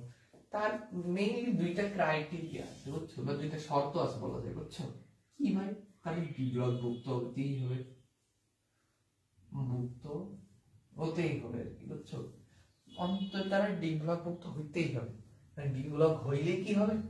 এই কোশ্চেনটাও যে কতবার আসছে ভাই, এই ডি ব্লক কিন্তু এটা কিন্তু অবস্থান্তর না, কারণ ব্যাখ্যা করো। মানে স্ক্যান্ডিয়াম ধরো, স্ক্যান্ডিয়াম আমাদের তো ডি ব্লক মুক্ত, মানে ডি ব্লক এর মানে ভিতরে ডি ব্লক আছে, তাই না? তো ডি ব্লক যেহেতু আছে, তো এটা আমাদের কি অবস্থান্তর মৌল না। তখন কি সেকেন্ড ক্রাইটেরিয়া আছে কি ভাই? আমাদের সুস্থিত আয়ন, মৌলের ওই সুস্থিত আয়নে ডি অরবিটালে 1 থেকে 9টা ইলেকট্রন, 1 থেকে 9টা মানে কি 1 থেকে 9 এর মধ্যে যে কোনো একটা ইলেকট্রন, মানে ধরো 6 থাকলো তাতে কোনো প্রবলেম নেই, অন্তত 1 থেকে 9 এই পর্যন্ত ইলেকট্রন থাকতে হবে, ইলেকট্রন থাকবে। যদি কম বেশি থাকে তাহলে হবে না, বেশি থাকে মানে কি 3d10 পসিবল না, একেবারে 3d10 পসিবল। তা আমি ইলেকট্রন মানে ওর সুস্থিত আয়নটা আর কি, আয়নটা যদি আমরা দেখি, ধরো আমাদের বলি কি, ধরো আমাদের কপার 2+, ওকে, কপার কি 29 ছিল, 2+ হয়েছে মানে 27 হবে আর কি। তা ধরো 1s2 2s2 2p6 এই 10টা, 3s2 3p6 4s2 হলো 20টা, 32 থেকে যদি 7 যাবে তাহলে 3d7। বুঝছো কত সুন্দর ইলেকট্রন বিন্যাস করে ফেললাম। এই ইলেকট্রন বিন্যাসে যদি তুমি খেয়াল করো, তা এইখানে আমাদের আয়ন যখন গঠন করছি তা এখানে একটা 7 হইছে, যা কি 1 থেকে 9 এর রেঞ্জের ভিতরে আছে না? 1 থেকে 9 এর রেঞ্জের ভিতরে না পুরোপুরি? তা 1 থেকে 9 এর রেঞ্জের ভিতরে যেহেতু আছে পুরোপুরি, তাহলে এটা কি অবস্থান্তর মৌল? অবশ্যই ভাই এটা অবস্থান্তর মৌল। ওকে, ও একটু বলেছি কি যে আমাদের যখন 2+ হবে, সরি আমি একটু ভুল করে ফেলছি, 2+ যখন হবে ভাই, তা এই দুইটা ইলেকট্রন কিন্তু এটা থেকে নাই হয়ে যাবে, দুইটা ইলেকট্রন নাই হয়ে যাবে। তার মানে কি এইটা আজকে 9 হবে। বুঝছো আমি একটু ভুল করে ফেলছি, একটু ক্ষমা সুন্দর দৃষ্টিতে দেখবা, একটু ভুলে গেছে। তাই দুইটা ইলেকট্রন আর কি চলে গেছে, মানে ফরেস্ট মানে স্বল্প বহিস্থ ইলেকট্রন থেকে তো ইলেকট্রন চলে যাবে, যেটা তাই হইছে 3d9। তার মানে কি 1 থেকে 9 রেঞ্জের ভিতরে আছে না? তো 9 তো 9 রেঞ্জের ভিতরে, তার মানে কি এটা আসলে কি হবে? এইটা আসলে কি হবে? অবস্থান্তর মৌল হবে। ওকে, আর যদি আমরা খালি কপার প্লাসের কথা বলতাম, ওর আরেকটা আয়ন আছে এটা যে কপার প্লাস, কিন্তু সুস্থিত আয়ন কি এটা না, এজন্য এটা কপার মানে 2+ এর কি কি আমাদের অবস্থান্তর মৌল। তো এইটা আমাদের কি সুস্থিত আয়ন না, এমনি একটা আয়ন যেটা গঠন করে। এইখানেও সেম, তা এই জায়গাতে একটা ইলেকট্রন চলে গেছে, এই জায়গা তো মেইনলি এরকম ছিল আর কি, 10 ছিল, তাই ধরলাম 2। এই জায়গায় আমাদের কি হইছে ভাই, এখানে কি 3d10, এখানে আমাদের মেইনলি কপার তো আমাদের মেইন ইলেকট্রন বিন্যাস থেকে আলাদা, একটু কিছুটা ব্যতিক্রম ছিল না? তা এখানে এই জায়গাও তো লাস্টে আমরা যদি ধরি 4s1 আর 3d10 থাকে, তা একটা ইলেকট্রন যখন যাবে তাহলে কি বহিস্থ ইলেকট্রন থেকে বের হয়ে যাচ্ছে, তাই না ভাই? বহিস্থ ইলেকট্রন থেকে বের হয়ে যাচ্ছে ভাই, খুব ভালো কথা। তাই 10টা থাকতেছে, তা এই রেঞ্জের ভিতর কি আছে? নাই। কারণ এটা কি অবস্থান্তর মৌল হবে না? অবশ্যই না। আমার কথা বুঝতে পারছো না? একেবারে ইজি কথা বললাম। তা আমরা ডিরেক্টটা কি মানে করো, এই জায়গা থেকে মেইন কোশ্চেন গুলো আছে সেটা দেখে নেব। আর এই জায়গা থেকে প্রথম কোশ্চেন আসেই হলো, ধরো এটা প্রায় 4-5টা বোর্ড আমি দেখছি, এই কোশ্চেনটা আসছে সেমলি, এটা মোটামুটি একটু আগে 23 সালে আসছে কিনা আমি তো খেয়াল নেই না কি, কিন্তু এটা আগে দেখছি আমি, যে ক্রোমিয়াম আর কপারের ইলেকট্রন বিন্যাস ব্যতিক্রম, এর এই বিন্যাস ব্যতিক্রম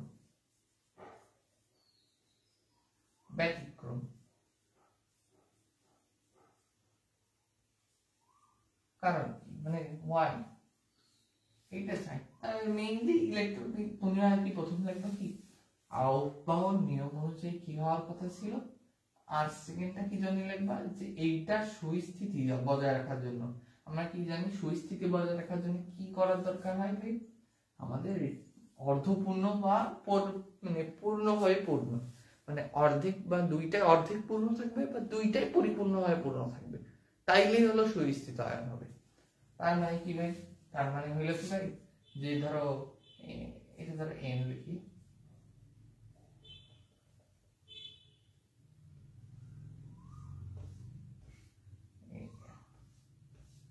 কি n এটা s1 বুঝছো, আর n-1 d5 অথবা d10, তাই না? এটা s1 বা s2 ধরলাম, এটা বুঝতে পারছো আমি কি বলতে চাইছি? মেইনলি তো প্রথমে এটা s1 ই থাকে, এটা ধরলাম s2 না লিখি, তাহলে কি এটা কি বলছে, ধরো কি আমাদের কি এটা হলো ধরো n ধরো 4s1 আর এটা কি 3d5 হয়, এটা কার ক্ষেত্রে হয়? এটা ক্রোমিয়ামের ক্ষেত্রে হয়। আর 3d10 কার ক্ষেত্রে হয়? এটা কি কপারের ক্ষেত্রে হয়। তা এই জায়গায় মেইন পার্থক্য কি হচ্ছে ভাই, যে এইখানে এই দেখো এইটা দুইটাই অর্ধপূর্ণ, তার মানে কি এটা আপেক্ষিকভাবে মানে সাধারণ নিয়মের তুলনায় ব্যতিক্রম হয়েছে, যে ভাই এটা তো 4 থাকা উচিত আর ফোর্স 2 থাকা উচিত, যেহেতু এটা নিম্ন শক্তি স্তর আউটবাউন্ড অনুযায়ী এই জায়গায় আগে দুইটা ইলেকট্রন যাবে 10 জায়গা হবে, কিন্তু ওই মানে এই ক্রোমিয়ামের ইলেকট্রন বিন্যাস যাতে বেশি সুস্থিত থাকে। কখন থাকে বেশি সুস্থিত থাকবে? যখন দুইটাই অর্ধপূর্ণ বা দুইটাই পরিপূর্ণ।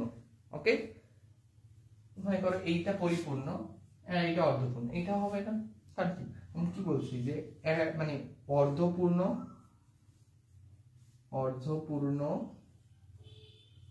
বা পরিপূর্ণ, মানে পরিপূর্ণ, এই দুইটা অবস্থায় থাকতে ওরা বেশি সুস্থির অবস্থা করবে। এইটা পরিপূর্ণ, এটা অর্ধপূর্ণ, এটা পরিপূর্ণ বা এটা অর্ধপূর্ণ, এটা অর্ধপূর্ণ। মানে তোমাদের মেইন কথা হলো কি ভাই, আমাদের হয় দুইটা অর্ধেক থাকবে বা একটা অর্ধেক আর একটা পুরোপুরি পরিপূর্ণ বা দুইটাই পরিপূর্ণ। এরকম অবস্থায় এইগুলো সর্বাধিকভাবে সুস্থিত অবস্থা।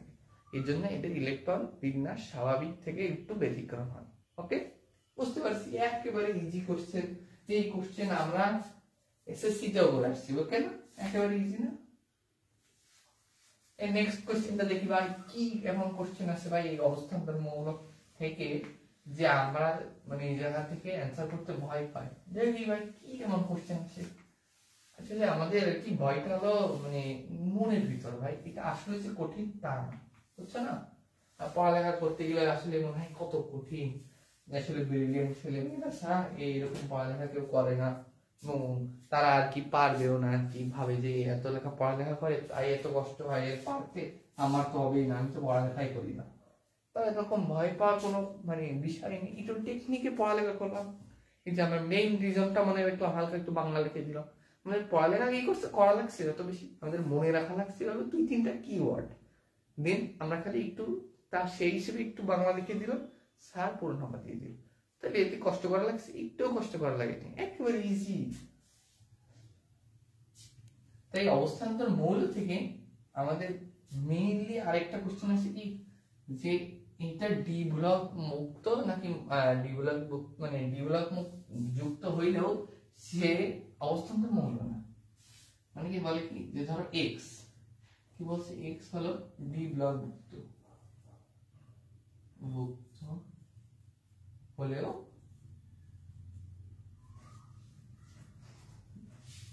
অবস্থান্তর মৌল না। আশা করি তোমাদের বিভাগ ক্লাস করছো, অবস্থান্তর মৌলের বৈশিষ্ট্যগুলো সব জানো, রঙিন যৌগ গঠন করে, একাধিক যোজনী দেখায়, এগুলো তো তোমরা জানোই, আশা করতেই পারি ভাই, বিভাগ পড়াইছে যেহেতু। তা এই যে ডি ব্লক থাকা সত্ত্বেও আমাদের কি ছিল এই জায়গায় দুইটা অবস্থান্তর মৌল হওয়ার জন্য ওই দুইটা আমাদের মেইন পয়েন্ট আকারে মনে রাখবো। ডি ব্লক হইছে তাহলে আরেকটা পয়েন্ট কি ভাই, আমাদের কি সুস্থিত আয়ন এর কি D1 থেকে 9 হতে হবে। সুস্থিত আয়নের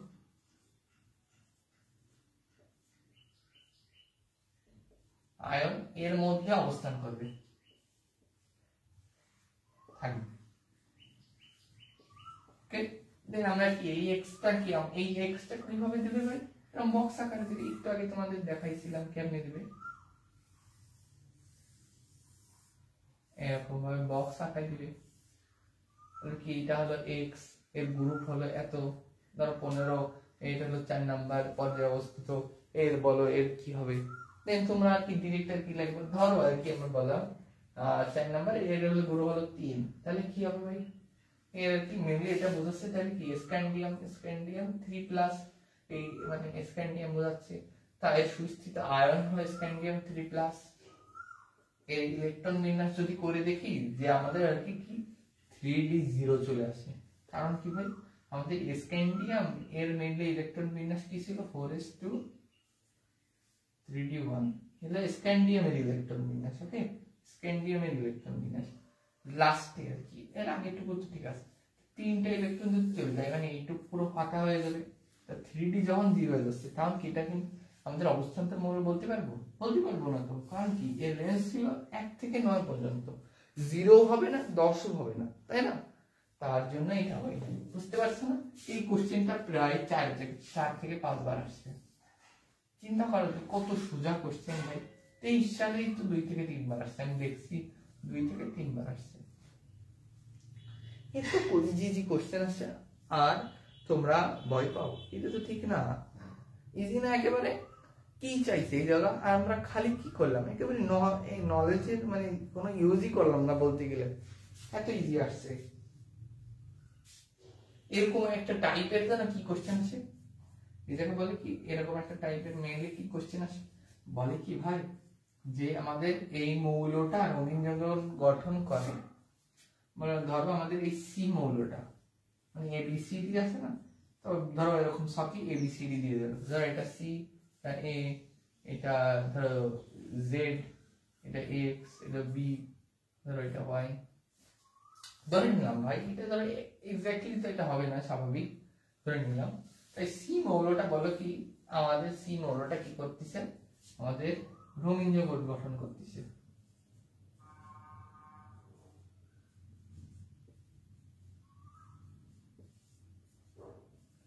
গঠন করলেও এ যৌগ করতেছে না, সরি এ মৌল করতেছে না, এ মৌল পারতেছে না।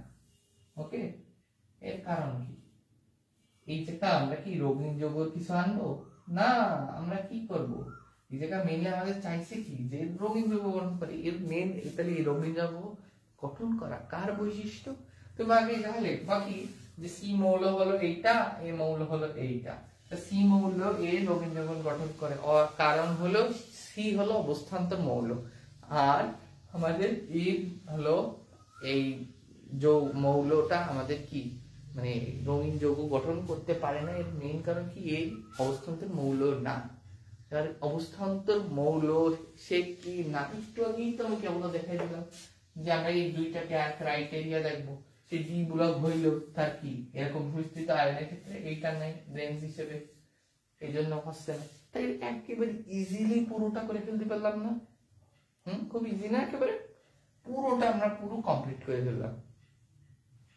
আসলে তাই না?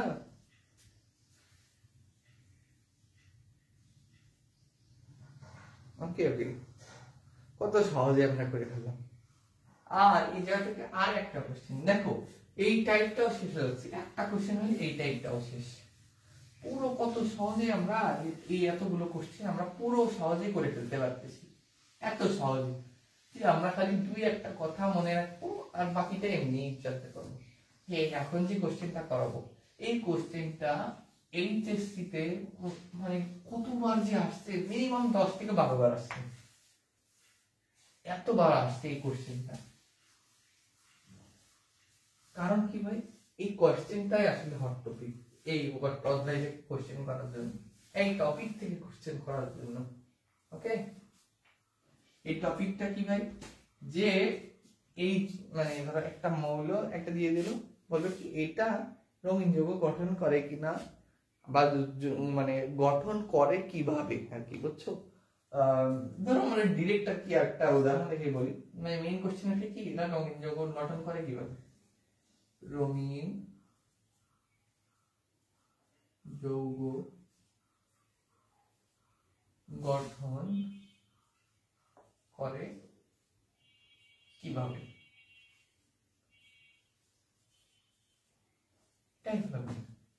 এইটাই হলো মেইন কোশ্চেন। ধরো যা থাকবে এরকম চিহ্নিত করব, ধরলাম এটা আমরা কার ক্ষেত্রে হিসাব করতেছি,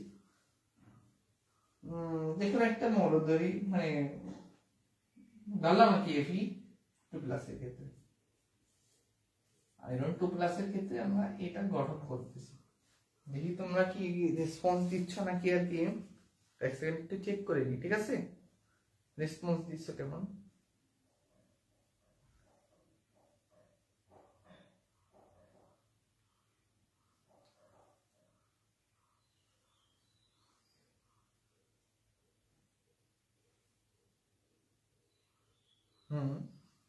ওকে, আশা করি তোমরা সবই বুঝতে পারছো,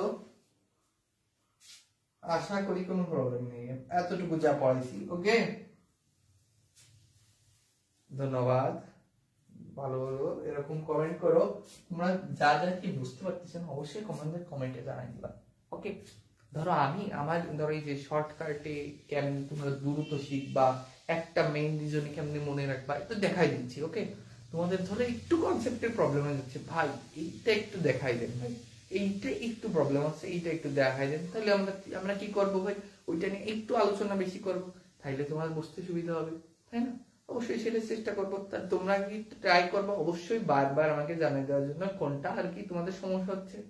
ওকে, আমি তো ট্রাই করি যেন সার্বজনীন ভাবে তোমাদের কোনো প্রবলেম না হয় সেভাবে বোঝাই দেওয়ার জন্য। ওকে, এক লাইনে বুঝাই দিচ্ছি বা একটা লাইন মনে রাখবো, পুরোটা শেষ হয়ে যাবে, ইজি না একেবারে, তাই জন্য সেটা চেষ্টা করি। এমনি প্রবলেম তো থাকতেই পারে, অবশ্যই জানাবা। তাইলে এইটার ক্ষেত্রে ধরো এপি 2 প্লাসে মানে আয়রন এটা কত ছিল, মানে এপি তো ছিল 26, 2 প্লাসে গেছে, তার মানে কি 4s 0 হয়ে গেছে, লাস্টে দুইটা আয়রন মানে অরবিটাল মানে অরবিট থেকে ইলেকট্রন বের হয়ে গেছে 24। তাইলে হিসাব করো, প্রথমে হলো 10টা ছিল কি 1s2 2s2 4p6 এলো প্রথম 10টা, দেন 3s2 3p6 আর 4s2 হলে 20টা হইল 26টা, তার মানে কি 3d6 একেবারে বেশি ভাই। এইটুকু আলো আমাদের মেন লাস্টের এখন বর্তমানে এই আয়নের লাস্টের অরবিটাল এটা আছে, তাই না? তাইলে এটা গঠন করে কি না করে এটা কেমনে বুঝবো, এটা কি মানে মেইনলি বুঝবো হলো কি ক্রিস্টাল ফিল্ড থিওরি থেকে। আমরা আশা করি এখন এই শব্দের সাথে তোমরা পরিচিত আছো, যেহেতু লাস্টে একেবারে আশা করতেই পারি এটা ক্রিস্টাল ফিল্ড থিওরি, ঠিক আছে? তাহলে ক্রিস্টাল ফিল্ড লিখলাম। এই থিওরি অনুযায়ী আর কি এটা কি বলে, মানে এটা রঙিন দেখায় এই থিওরি অনুযায়ী। তাই এই জিনিস থিওরিটা কি বলতিছে ভাই, এটা বলতিছে কি ভাই যে ধরো এইটাকে আমরা যদি কি করি মানে আমরা জুম করি, মেইন হলো আমার 3D অরবিটালকে আমরা যদি জুম করি, জুম করলাম ভাই, তো অরবিটালে আমরা যখন জুম করে দেখি তাহলে কি 1 2 3 4 5 যে ডি তে 5টা অরবিটালই সম্ভব, তাই না? আর 5টা অরবিটালই সম্ভব, তাই আমাদের মেইনলি 5টা ঘর নিয়ে আসে। তাই এই আমরা 6টা দেখছি, তো প্রথমেই আমাদের একটা একটা করে বিজোড় করে দেখবে। এটা কার নীতি, এটা অবশ্যই আমি বলবো, এখন বলে দেবো না, তোমরা অবশ্যই কমেন্টে জানাবে। এতদিন ধরে পড়ছো, এটা তো বাড়া উচিত, তাই না? সেকেন্ড চ্যাপ্টারেই পড়ছো, এটা 5টা হয়ে গেছে, আর একটা আসছে, এইটাই যদি বলি তাহলে এটা কি, তাহলে এইটা এই জিনিসটা এটা আমরা পালাম। এটাকে আমরা বলি কি যে এটা সমশক্তি স্তরের সাথে সজ্জিত আছে, সমশক্তি স্তরে আছে।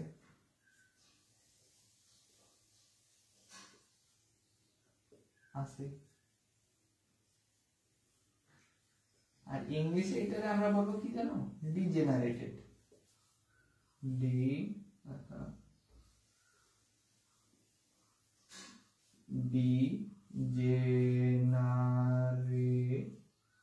ডিজেনারেটেড মানে কি সমশক্তি স্তরে একসাথে অবস্থান করতেছে এই ইলেকট্রনগুলো। তা এখন হইল কি, এখন আমাদের এই ডি অরবিটাল এই যে সমশক্তি স্তরে আছে, এইখানে আমরা যখন তাপমাত্রা এই যে তাপ মানে এনার্জির পার্থক্য কি বলতো, কিন্তু সমশক্তি স্তরে আছে তাহলে কি এনার্জির পার্থক্য কি 0 বলা যাইতেই পারে। আমরা কি বলবো একটু, যেহেতু সমশক্তি স্তরে আছে মানে কি সমান শক্তি ছিল, সমান শক্তিতে অবস্থান করতেছিল, তাহলে শক্তির পার্থক্য থেকে 0 ছিল, তাই না? হ্যাঁ ভাই তাই হচ্ছিল। আর হইল কি ভাই, এইটা আমাদের এরকম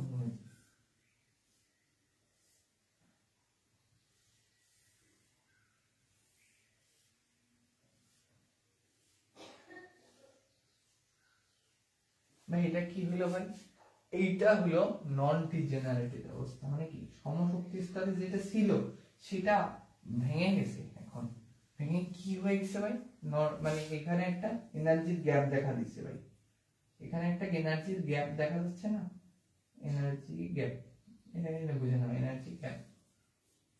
ওকে, এতটুকু একটা এনার্জি গ্যাপ দেখা যাচ্ছে, আর এই অবস্থাকে কি বলতেছি, নন ডিজেনারেটেড। ওকে, লিখলাম ভাই। তাইলে এই অবস্থায় দেখো ভাই দুইটা শক্তি দেখা যাচ্ছে, মানে একটা পার্থক্য দেখা যাচ্ছে, এটা কম শক্তি, এটা বেশি শক্তি সম্পন্ন।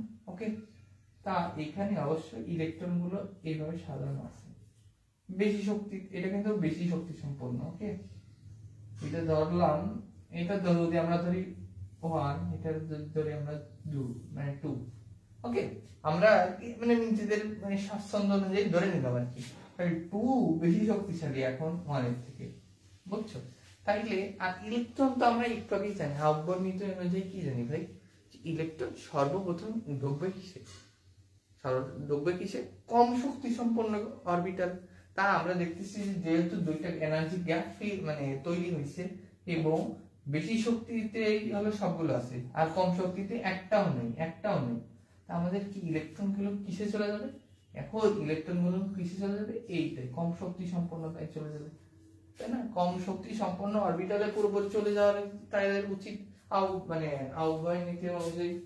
তাহলে আহ্বান নীতি অনুযায়ী আমাদের যেহেতু এনার্জি গ্যাপ তৈরি হয়েছে, এবং এই যে কম শক্তি সম্পন্নতে সবাই যাইতে যাবে, তখন কি এমনি কি হবে, তখন আমাদের কি করবে, সূর্যের আলো থেকে আমাদের কি শক্তি গ্রহণ করে ইলেকট্রন গুলো উপরে যাবে। আর বাকি যে শক্তি থাকবে, মানে যে ধরো আমরা এটা কি আমাকে একটু লিখে দেখে বুঝতে পারছো, যে ধরো আমরা বলতে পারি কি ইকুয়াল টু hc/λ, জি ভাই বলতে পারি এই মানে ধরো এই যে গ্যাপ আছে না, এই যে শক্তির গ্যাপ, এটাকে বলি কি যে আমরা লিখতে পারি না এই সূত্র অনুযায়ী যতটুকু শক্তি আমরা পাইছি সেই হিসেবে আমরা এই সূত্র দিয়ে লিখলাম। এই ল্যামডাটা আমরা লিখতে পারি কি, ধরলাম আর কি, এটা দৃশ্যমান আলো, ওটা আর কি গ্রহণ করছে আর কি ল্যামডা, দৃশ্যমান আলো ল্যামডাই গ্রহণ করছে, বুঝছো? কেন ভাই দৃশ্যমান আলো গ্রহণ করবে? দৃশ্যমান আলো কেন গ্রহণ করবে? এটাই তো ওর ধর্ম ভাই, বুঝছো? যে ও রঙিন যুগ গঠন করতেছে, কারণ কি, ও রঙিন যখন গঠন করে মানে ধরো এই যে শক্তি গ্রহণ করতেছে না, এটা সূর্যের আলো, এই দৃশ্যমান আলোর রেঞ্জের যে আলোটা আছে না, ধরো কি দৃশ্যমান আলোর ল্যামডার যে রেঞ্জ, এইটুকুর ভিতরে এই ল্যামডা আমাদের কি শক্তি গ্রহণ করে। এটা তো ধরো সিএল একটা কনস্ট্যান্ট, এইচএল একটা কনস্ট্যান্ট, পরিবর্তনশীল। এইটার ক্ষেত্রে সবসময় এটা কি করে, দৃশ্যমান আলোর ল্যামডার যে পরিসর আছে না, ওই জায়গা থেকে যেকোনো একটা গ্রহণ করে। মানে ধরো Fe2+ এর ক্ষেত্রে সবসময় একটাই থাকবে, 3+ এর ক্ষেত্রে আরেকটা, কপার 2+ এর ক্ষেত্রে আরেকটা, বুঝছো? ক্রোমিয়াম 3+ এর ক্ষেত্রে আরেকটা, এরকম হয়। মানে একটা বললে একটা হইতে পারে, সমস্যা নেই, কিন্তু একটা আলোর রেঞ্জেরই গ্রহণ করে, বুঝছো? যে আলোর রেঞ্জের যেটা গ্রহণ করে না, যেটা এই যে ল্যামডা গ্রহণ করতেছে, এই ল্যামডা গ্রহণ করতেছে না, যেটা গ্রহণের মানে সরি গ্রহণ বলা যায় না, ডাইরেক্ট শোষণ লেখা যায় আর কি, ঠিক আছে? শোষণ লিখি আর কি, শোষিত আলোক তরঙ্গ দৈর্ঘ্য, ল্যামডা তরঙ্গ দৈর্ঘ্য শোষিত আলো যেটা আছে না,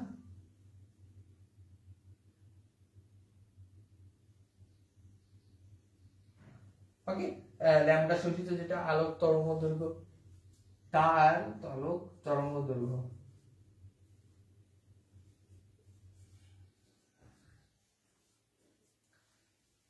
যেটা গ্রহণ করছে, ধরো আমি বললাম কি যে গ্রহণ করছে হলো ব্লু লাইট, মানে ব্লু লাইটের রেঞ্জের যে ল্যামডা আছে না, সেটা গ্রহণ করছে, বুঝছো? ব্লু লাইটের আর ল্যামডার রেঞ্জের মান কত, এটা অবশ্যই তোমরা কমেন্টে করে দিবা, ঠিক আছে? এখন তো বলার দরকার নেই, সেকেন্ড চ্যাপ্টারে গুণগততে আমরা পড়ে আসছি, তাই না? তা আমরা তো মানে ধরলাম কি ব্লু লাইটের এই গ্রহণ করছে, বুঝছো? ধরলাম কি ব্লু লাইট গ্রহণ করছে, তা যেটা গ্রহণ করছে না, সেই আলোর সম্পূরক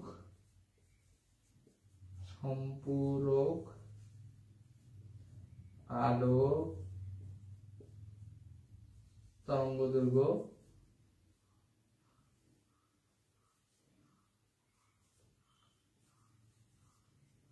কি করে, ও বিকিরণ করে। এই ও মানে কোনটা, Fe2+ বিকিরণ করে।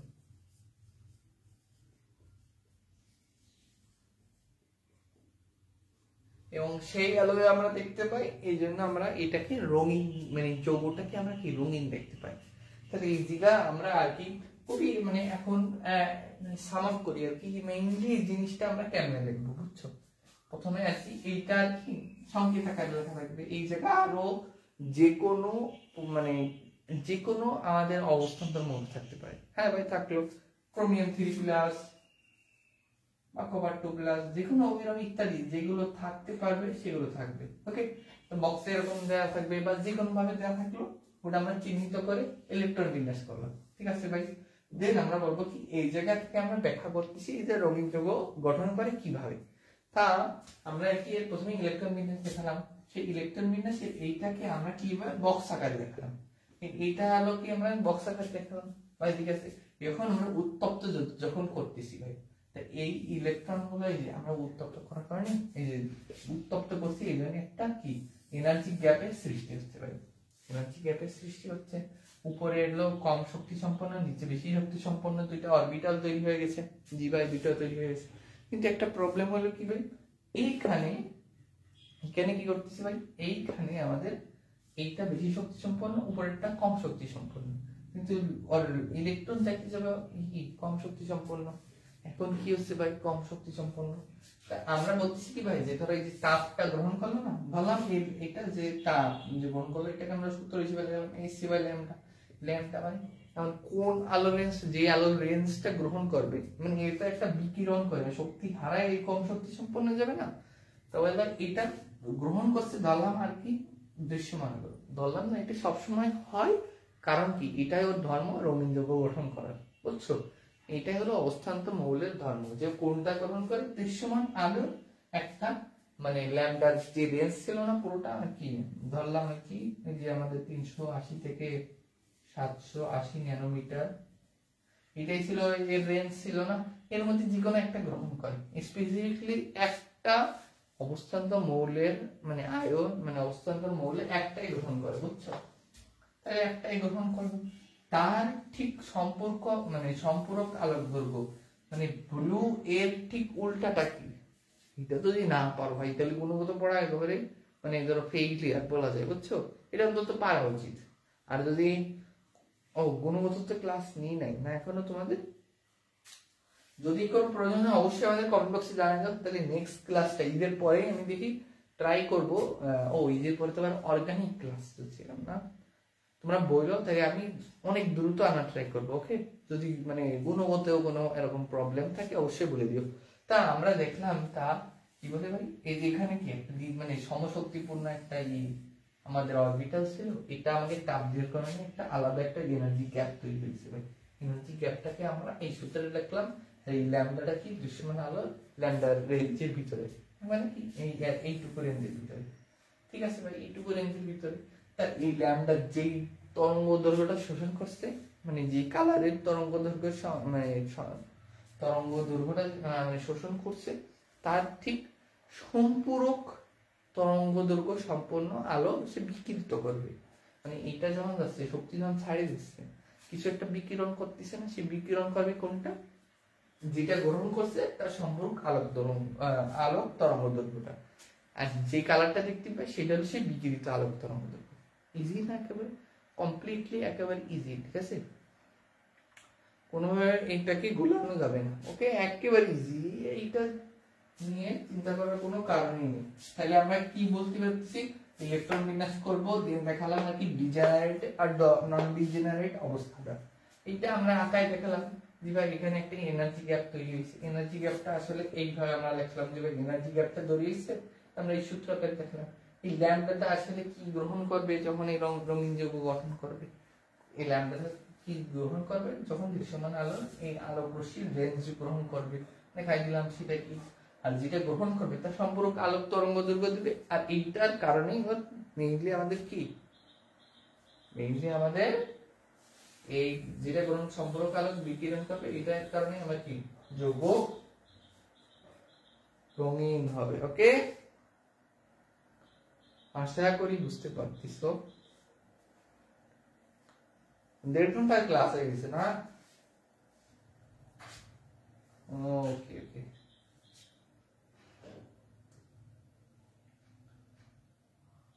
বেড়াই নাই ভাই, একেবারে দেখো ভাই কতগুলো কোশ্চেন আমরা এখনই সলভ করে ফেলতে পারলাম, কত সুন্দরভাবে শেষ করতে পারলাম। তা ধরো আমরা নেক্সট এটা কি আজকে এটাই শেষ করি তাহলে। শোনো 1.5 ঘন্টা তো ক্লাস হয়ে গেল, নেক্সট ক্লাসে আর কি আমাদের তাহলে 4টা টপিক পড়ে এবং সেগুলো মোটামুটি সহজ। লাস্টে যে 2টা টপিক আছে ওগুলো অনেক ছোট, আর 2টা টপিক আছে মিডিয়াম বড় বলা যায় আর কি, বুঝছো, মিডিয়াম বড়। একটা হলো পর্যায়বৃত্ত ধর্ম, আর আরেকটা কি হলো, আরেকটা হলো যে ভাই আমাদের ওই বড় একটা বলা যায় সেইটা হলো আমাদের ওই যে কি বলে শঙ্করায়ণ, বুঝছো। শঙ্করায়ণ আমি একটা ক্লাস নিছিলাম আসলে কেমনে বের করা যায় শঙ্করায়ণ, বুঝছো না। ওটা আমি হয়তো আপলোড হয়েছে কিনা আমি একটু চেক করবো আর কি, ভাইকে বলে একটু চেক করবো, সাহেব ভাইকে বলে। আর আর কোনো সমস্যা থাকলে ভাই অবশ্যই আমাদের জানাই দিবা, ওকে। আমরা এখানে তোমাদের সাহায্যের জন্য প্রতিনিয়ত কষ্ট করে যাচ্ছি, ওকে। যে কোনো টপিকে সমস্যা হচ্ছে, যে কোনো ধরো কনসেপ্টে সমস্যা হচ্ছে, অবশ্যই বলবে। একটা শর্ট ভিডিও বানাই দিলাম তোমাদের জন্য, যে এই টপিকে বারবার সমস্যা হচ্ছে তাহলে বানাই দিলাম, সমস্যাটা তাহলে যদি সমাধান হয়ে যায় পরীক্ষার হলে যেই অন্তত তাহলে বুঝতে পারবেন যে ভাই কি এফেক্টিভ ছিল ক্লাস, যেই অন্তত ভাইয়ার কথা মনে পড়ে যে ভাইয়াগুলো তো এইভাবে শেষ করাই দিছে, এক্স্যাক্টলি কি আসবে এবং কি অ্যান্সার দিব পাই টু পাই, মানে এক্স্যাক্টলি তাই বলে দিছে এবং এক্স্যাক্টলি তাই লিখছি, এটা পরীক্ষার নাম্বারটাও ভালো আসবে, ওকে। আজকে থেকে এই জায়গায় লাইভটা শেষ করি, ওকে। তাহলে কালকে মানে নেক্সট ক্লাসে আর কি আমরা এই চ্যাপ্টারটা পুরো সিকিউটা শেষ করব।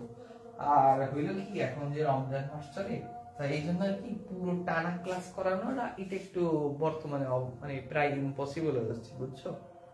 আমাদেরও কাজ থাকে, আর এই টাইমটাও তো আল্লাহর এইটার রহমতের মাস, এটা বুঝতেই পারছো, অবহেলা করা যাবে না।